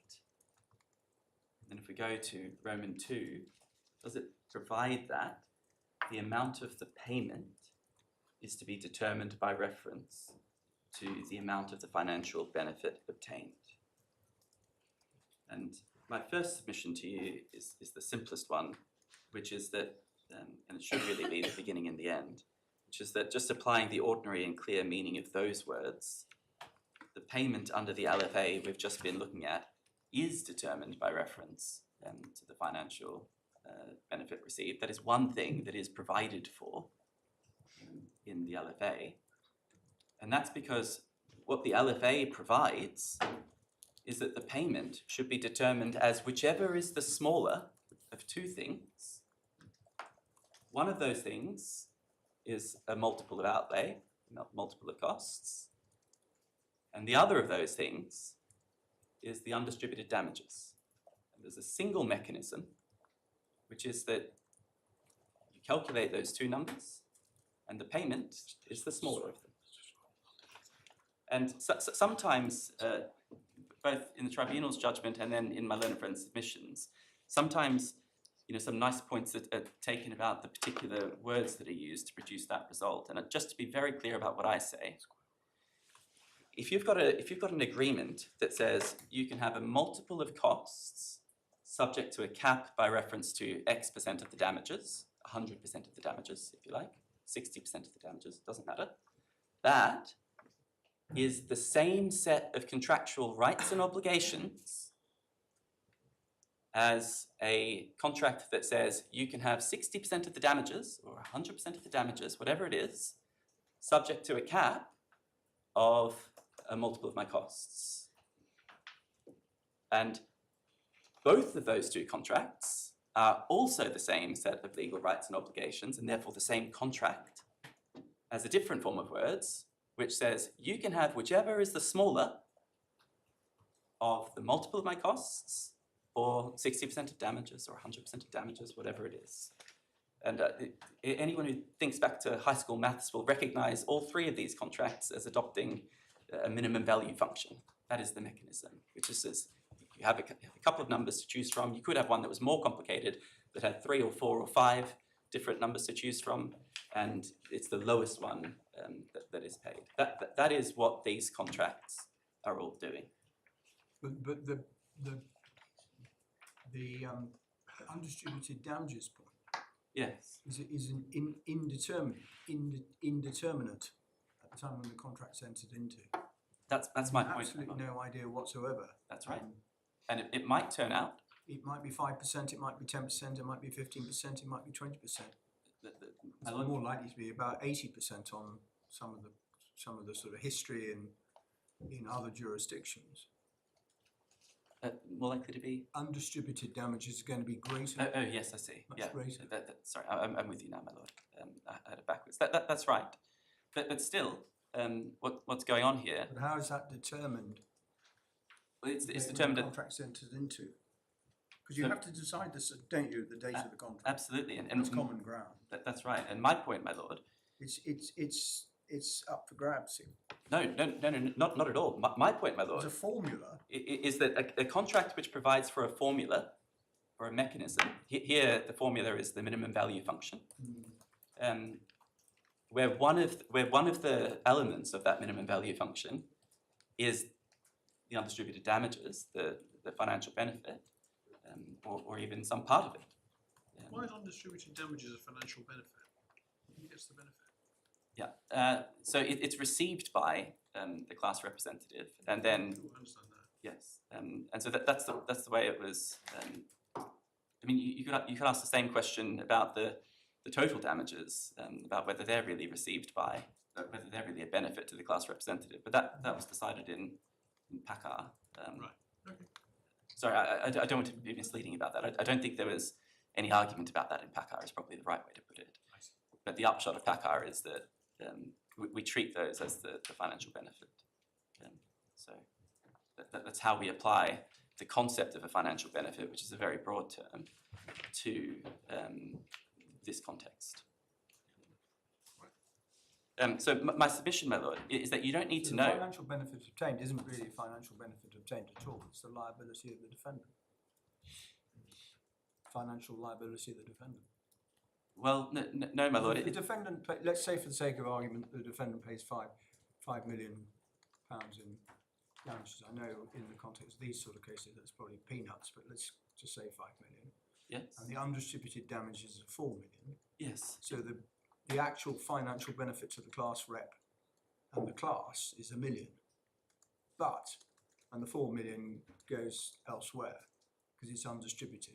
Well, it goes to some of it goes to the funder, some of it goes to the funder, some of it goes to the class representative. and the rest goes to the Sorry, also, my lord, some of it goes to to the the class representative. So the rest goes to the charity. and then the rest goes to charity. If it's following a judgment, if it's following a settlement, then it could go anywhere, depending on what the parties have agreed and what the tribunal decides. But all of that is what's being treated as the financial benefit for these circumstances. And in my submission, the wording is apt to cover that concept. Presumably Whether right, because part of why I asked the question was because I hadn't actually, I should have noticed it by now, but I hadn't actually noticed that the section doesn't use the word damages. No, I know. That's what it's talking about. That's I right. hadn't seen the significance of that. Yes. So we have to construe that in the context of employment law in 2009, don't we? My lord, yes, but it's very wide wording, which could, I say, cover anything. It's not been limited to damages, put it that way. Yes. But yes, coming back to my lord, the Chancellor. It would include costs, obviously. Yes. So the financial benefit obtained would include an order for costs against the defendant, would it? I think that's right. Yes. Would it? Perhaps we can come back to that. But I mean, that's, you know.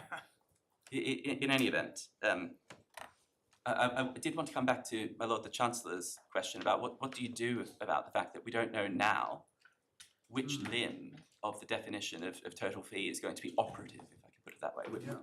What is the sum of money going to be? Is it going to be the one thing, the left hand, or is it going to be the other thing, the right hand? And my submission is that as soon as you've got that mechanism that provides for payment to be made, the payment to be determined by reference to the amount of the financial benefit, we're done. It doesn't matter if the facts might turn out one way or another, such that the cap is hit or the cap is not hit. It doesn't matter whether it's likely or unlikely or highly probable or highly improbable. Except it says is determined, it doesn't say may be determined. It says the agreement. That's why I wanted to take it back. That's why I wanted to amount take of it. that payment is to be The determined. amount is to be determined. The agreement has to provide that the amount of the payment is to be determined by reference to the amount of the financial benefit obtained. And that's why my submission is when you come to think of a minimum value situation where we say the mechanism that determines the amount of the payment is you take the lower of these two numbers. That is a determination by reference to the amount of the financial benefit. You cannot determine.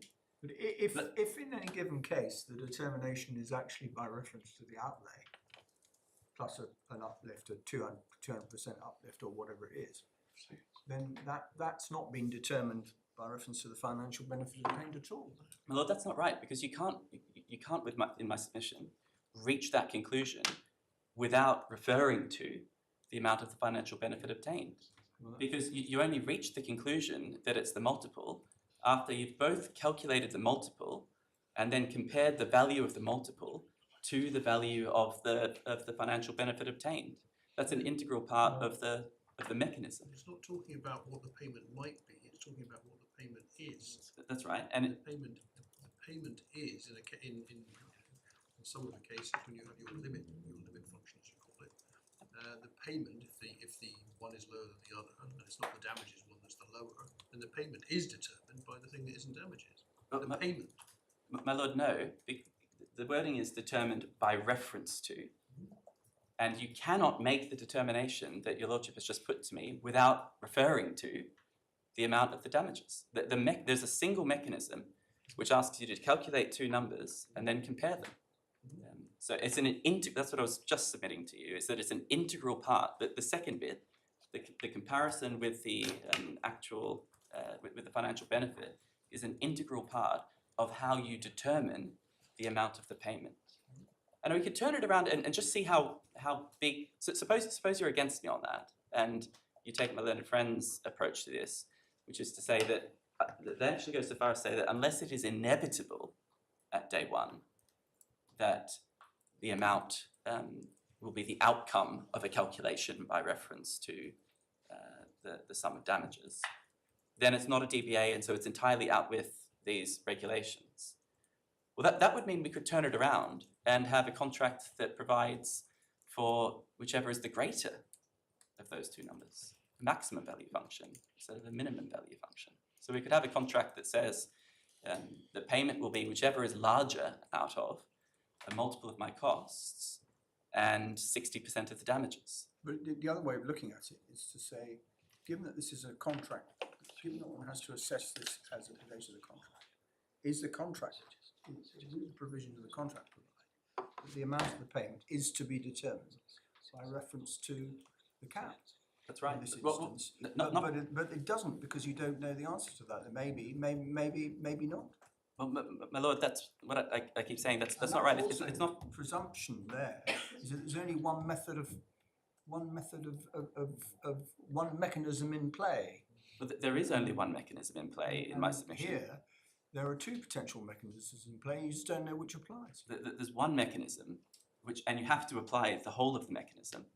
The mechanism requires you to calculate two different sums and then compare them and take the lower.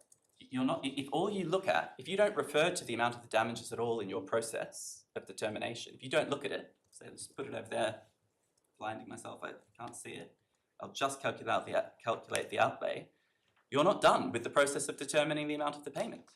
You have to unblinker yourself and go look at the amount of the damages in order to determine the amount of the payment. That's my submission on the wording. And if it were otherwise, it really would drive a coach and horses through here, because then you would be in a world. In a given case, you may never need to do that exercise at all.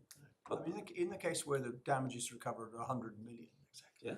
which on any view exceeds whatever the outlay times the percentage is. Not in this case. You never get to that. You never actually make that comparison. You do have to. You do have to make that comparison. Why do you have to do that? You don't, because in that example, the amount of the payment is determined by reference to provisions to do with the outlay times an uplift.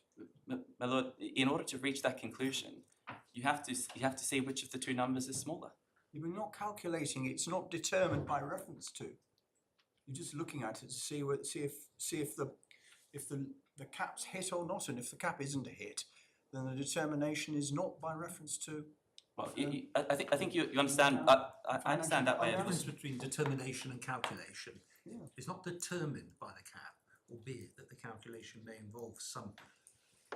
You have to bear that in mind, because it might or might not actually operate. But at the end of the day, you're not calculating by reference to the cap. Well, the word is determine, not calculate. But actually, I don't think it matters. That the word that you've just skipped there, my lord, is by reference to.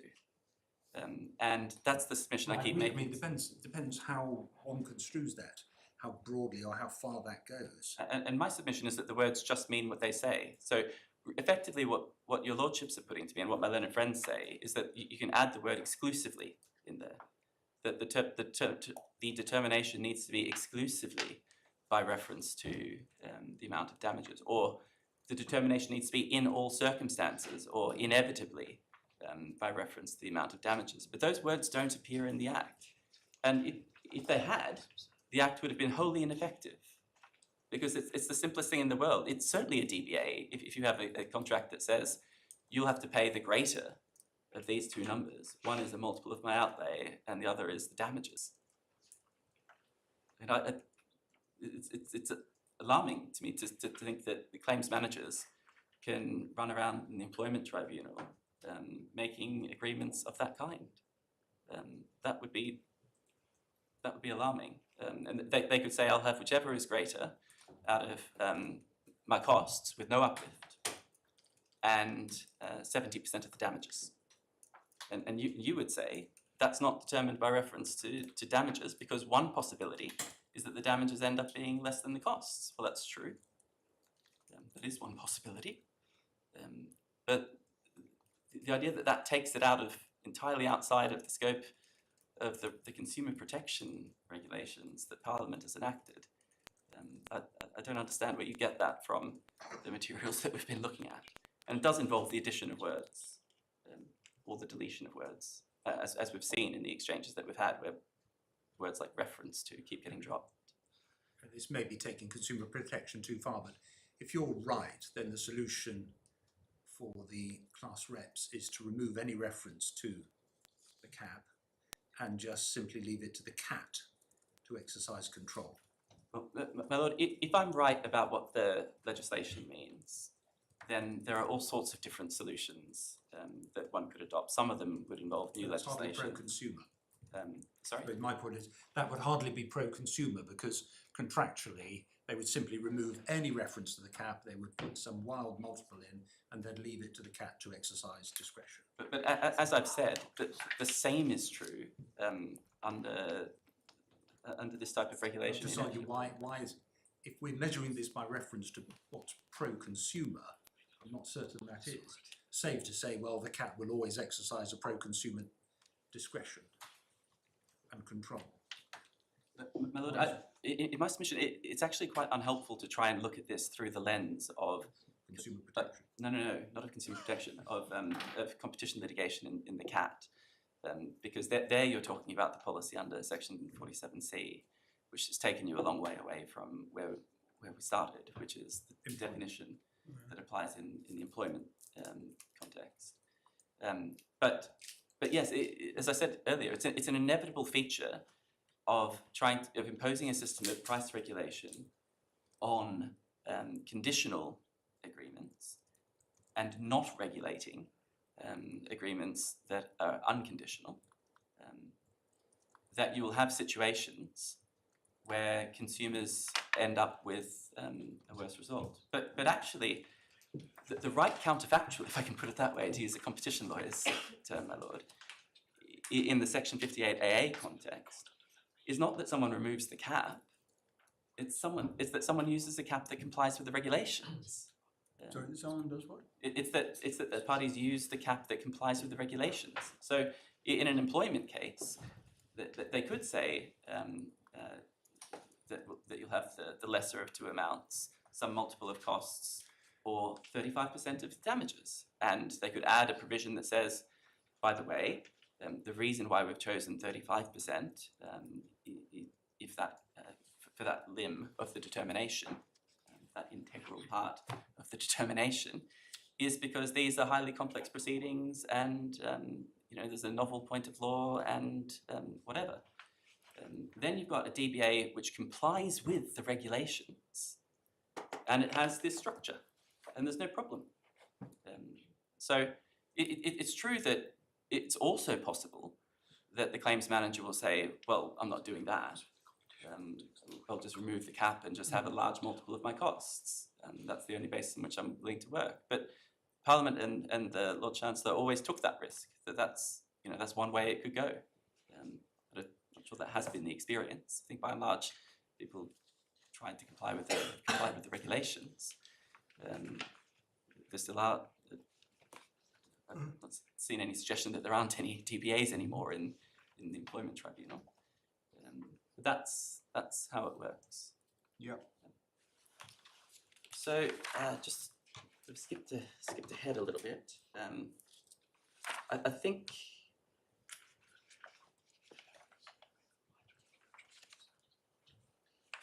Oh yeah, the one other point I wanted to make about driving a coach and horses through Section 58 AA, it's not just about the 70%, or the 60% of the damages that a claims manager might make. It's also going back to the termination provisions. So again, think about a claims manager who makes an agreement that says you, the client, will have to pay the greater of, whichever is greater of, or whichever is lower of, some multiple of our costs and 70% of your damages. And then they could add to that, and by the way, if you want to terminate your agreement with me, you need to pay my that multiple of my costs. And if my learned friends are right, that you read the definition of DBA with the additional words inevitably, or exclusively, or in the sole mechanism, or however you want to arrive at that conclusion, then that means consumers are unprotected from that kind of unfair termination provision. And again, it's true, Lord Justice Green could say to me, yes, Mr. Pitchinen, but people could always have had those kind of termination provisions in uncapped agreements, and that's also true. But still, Parliament and the Lord Chancellor thought it was a good idea to regulate to prevent that kind of thing in the context where you do have a percentage of damages, and that is the context we have here. The percentage is 100%. Yeah. It could have been a lower percentage, but it is 100%. So that is the nub of our case. I should show you as well the reasoning of the tribunal and just how that fits in with the arguments that I've been making. And I'll show you the reasoning of the tribunal in. You said it was 100%. Why is it 100%? That's been bugging me.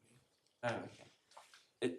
It's 100% because so the cap bit of it is by reference to the undistributed damages. Right. It's not by reference to 60% of. If it's 100% looked at that way, isn't it also legitimate to say it's 0% looking at the people who get the money? Sorry, my lord? If it's 100% on your analysis, it's also 0% for the people who receive the damages, it's 0. I think this might be coming back to the debate we had about what financial benefit means. Well, maybe, but it's a different, that's why I'm puzzled by your 100%. It's only 100% of the undistributed damages. Yes, it is 100% of that, whereas it could have said, And by calling it 100% for advocacy purposes, as you just have, yes. that means it must follow that it's also 0% of the damages recovered by anyone who chooses to take the damages. No, I see, my lord, yes. So the recipient, I've been treating the financial benefit. the recipient has not obtained a specified financial benefit from the undistributed damages at all, because it doesn't get any of them. I can see that there is, And they're not distributed.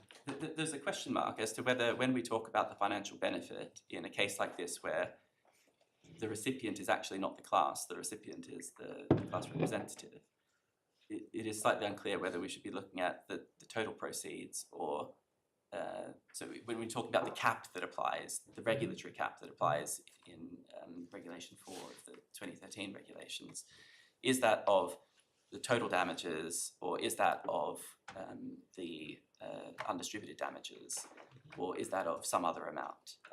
And I take my lord's point that The cap you showed us was by reference to undistributed damages. in this case, that's right. Yes. So And so I accept then if you want to take the total, whether that's really within this section at all. I understand that point. Obviously, it was if you take the total proceeds as being the total sum, then it's still being. Yeah, but the contract doesn't provide for the calculation by reference to the total proceeds. Well, It provides for calculation by reference to the undistributed. It does. Because what the undistributed damages is equal to is the total proceeds less the bit that's been distributed. So I accept my Lord Justice Bursa's point that maybe I was being over enthusiastic in calling it 100%. It should have been 80%. Fine, it's still more than 50%. You could subject to section 47C8, you could still solve all of this. You could actually have DBAs or LFAs that are DBAs, so either Hausfeld entering into it or Insworth, a funder entering into it. You could do that under section 58AA. There's nothing impossible about complying with the DBA regulations in a competition case, except for the effect of section 47C8 in opt-out. Which is opt-out. Yeah. In opt-in, you could do it. But you do need to make sure that the percentage, and I take Your Lordship's point, percentage of the right thing, is coded so that it complies with 50% of the financial benefit, however that is to be construed. So I'm grateful for that question. If we could pick up the judgment, so that's back in the core bundle, tab A8.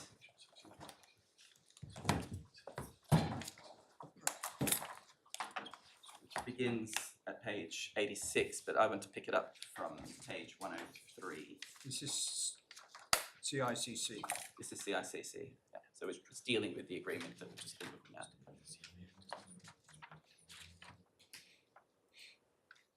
Okay. Yeah, so if we pick it up from the bottom under the heading, the cap point, at paragraph 51, the tribunal correctly acknowledges that the funding arrangements contain express provisions capping the funder's fee at the amount available for distribution.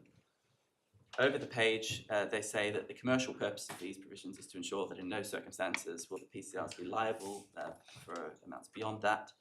And to be clear, I don't quibble with that.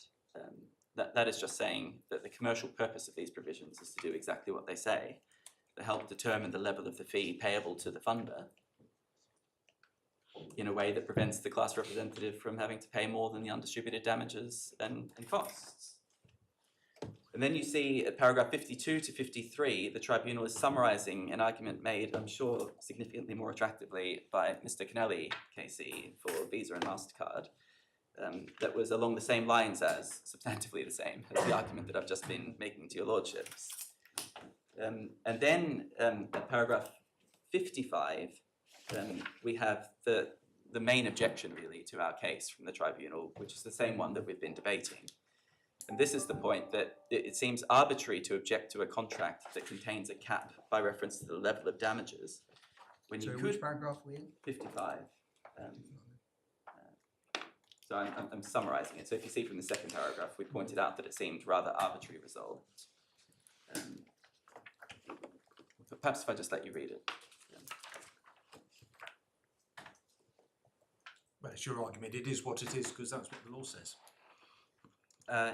Yes, but slightly more than that. I'll just summarise to you again what my answer to it is. If you're done reading it, you might also want to read 56, which makes clear that this is really where the guts of where they're coming from.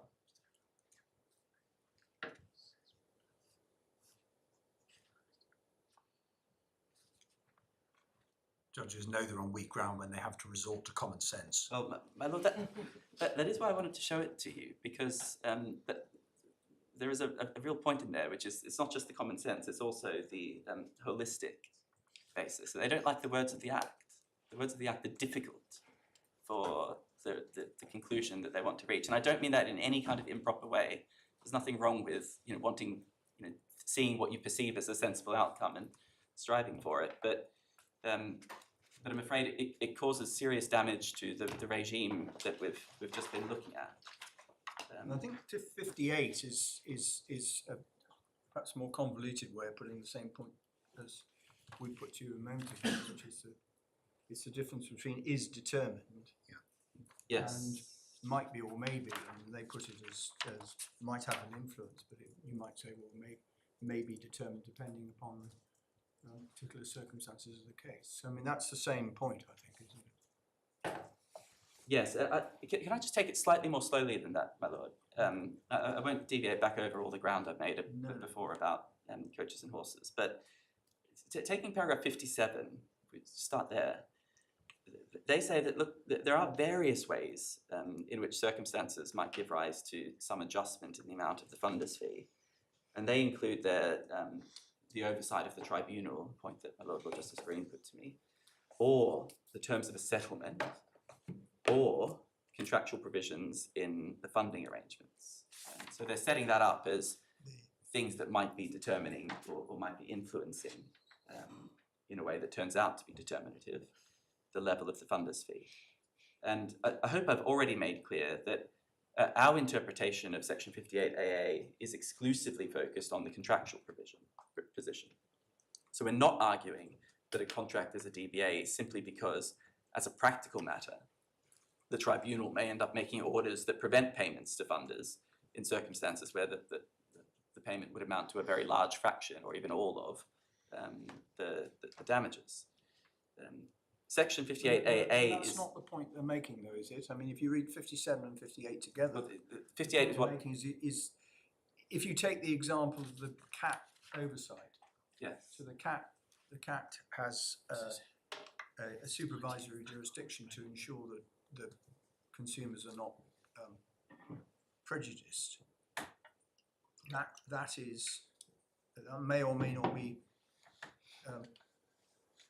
effective in any given case, and the point that the tribunal is making here is simply that is not determinative. It's not the Your Lordship is absolutely right. amount is not determined by whether or not the CAT's going to have oversight. Your Lordship is right, of course.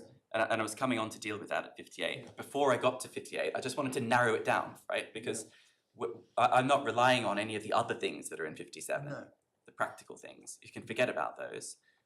I'm only interested in contractual provisions. And so in 58, I mean, the Chancellor, my Lord the Chancellor, you have your finger on the pulse as always. That is the core of the tribunal's interpretation. They say that not every factor that influences, they say, the level of the fee counts as determining it within the meaning of the Act.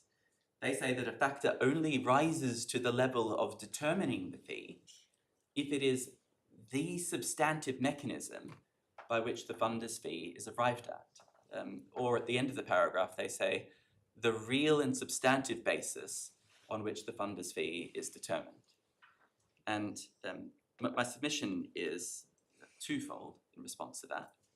My first submission is that there is just no basis for that interpretation in the Act. The Act says determining. It doesn't say really and substantively, or it's the substantive mechanism which determines, or the only substantive mechanism that determines. It doesn't say any of those words. Actually, influencing, the word influence gives the game away, because if you have a contractual provision that provides that the amount of damages will influence, it feeds into the formula for determining the amount of damages, then I say that's job done.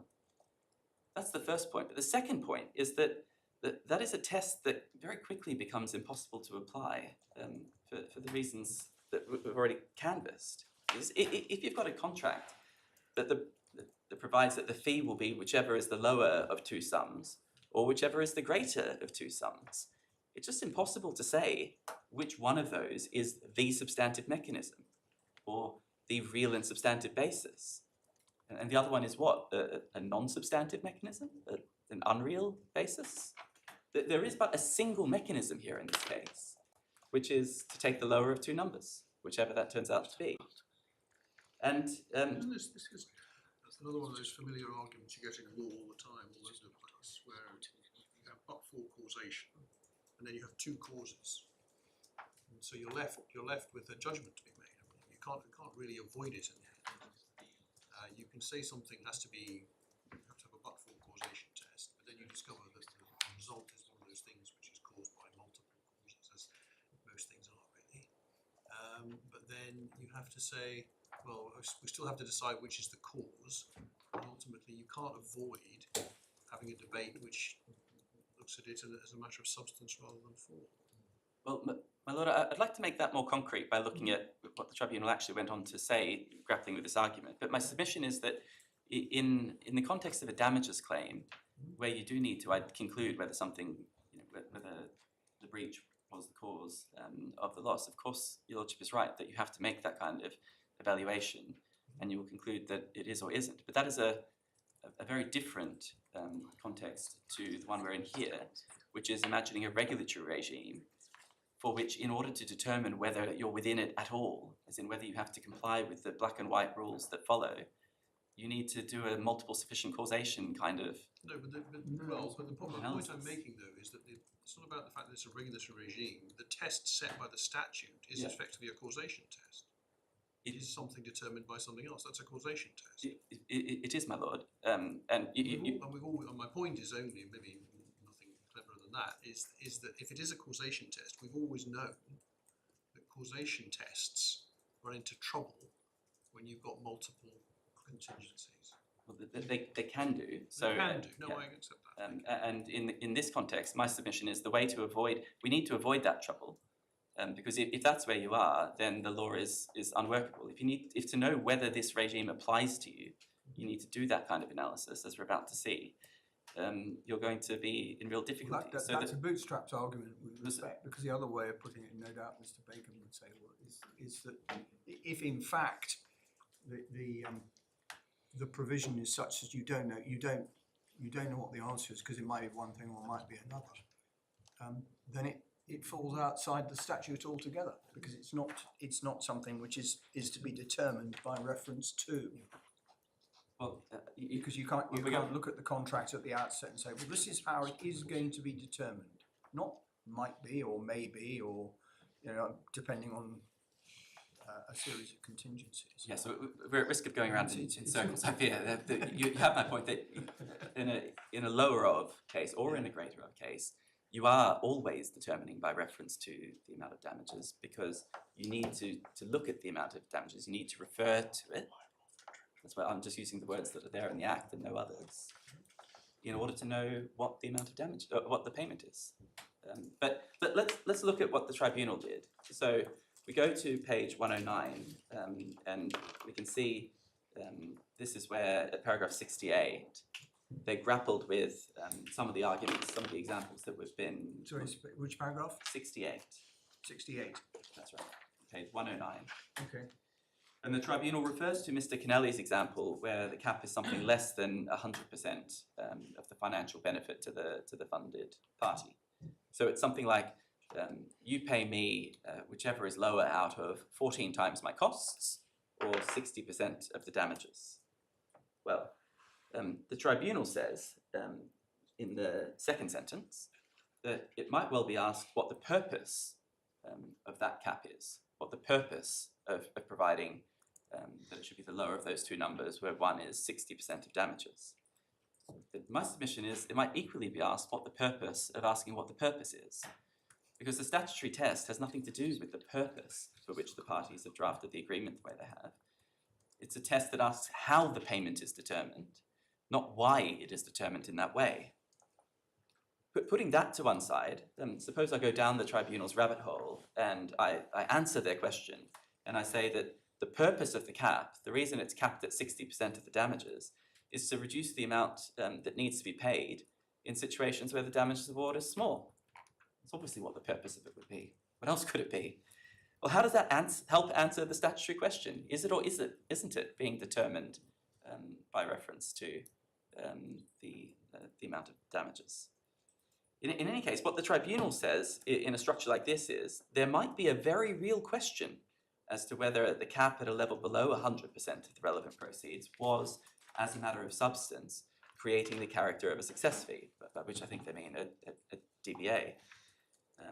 But then they tell us each case will turn on its own facts. And again, I ask, what facts? Because the only fact that the legislation refers to as mattering is whether the amount of the financial benefit is used to determine the amount of the payment to the funder. So does it count or doesn't it? And if it does, why does a 60% cap count, but a 100% cap doesn't? Would the answer be different at 80%? 85, 90, 95, 99, 99.9? The tribunal is just at sea here in my submission. They've taken my Lord Justice Burse's idea.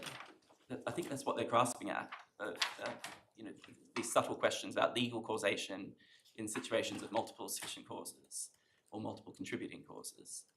And they've said, we'll do that kind of analysis. But the problem is, when you've got an LFA in front of you, it's actually very simple, and the Act is very simple, and you're just at sea if you try to do that exercise. There's no sensible answer to it that you can give. Got my eye on the time.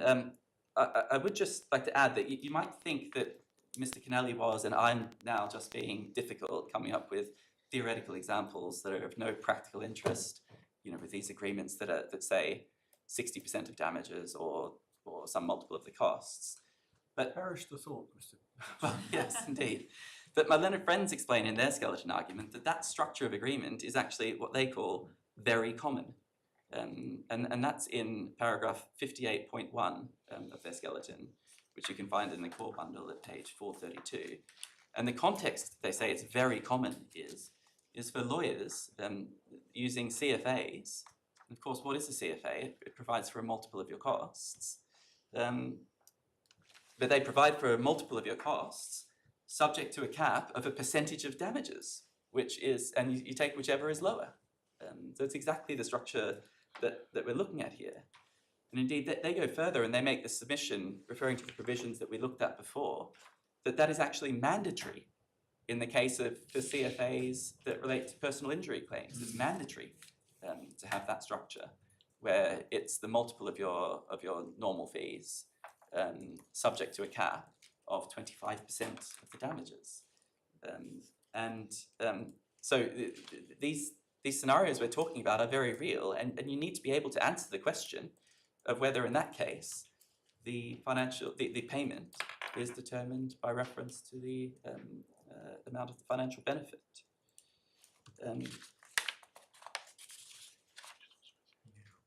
That might be That's a convenient convenient moment. moment. That's great. So how are you doing?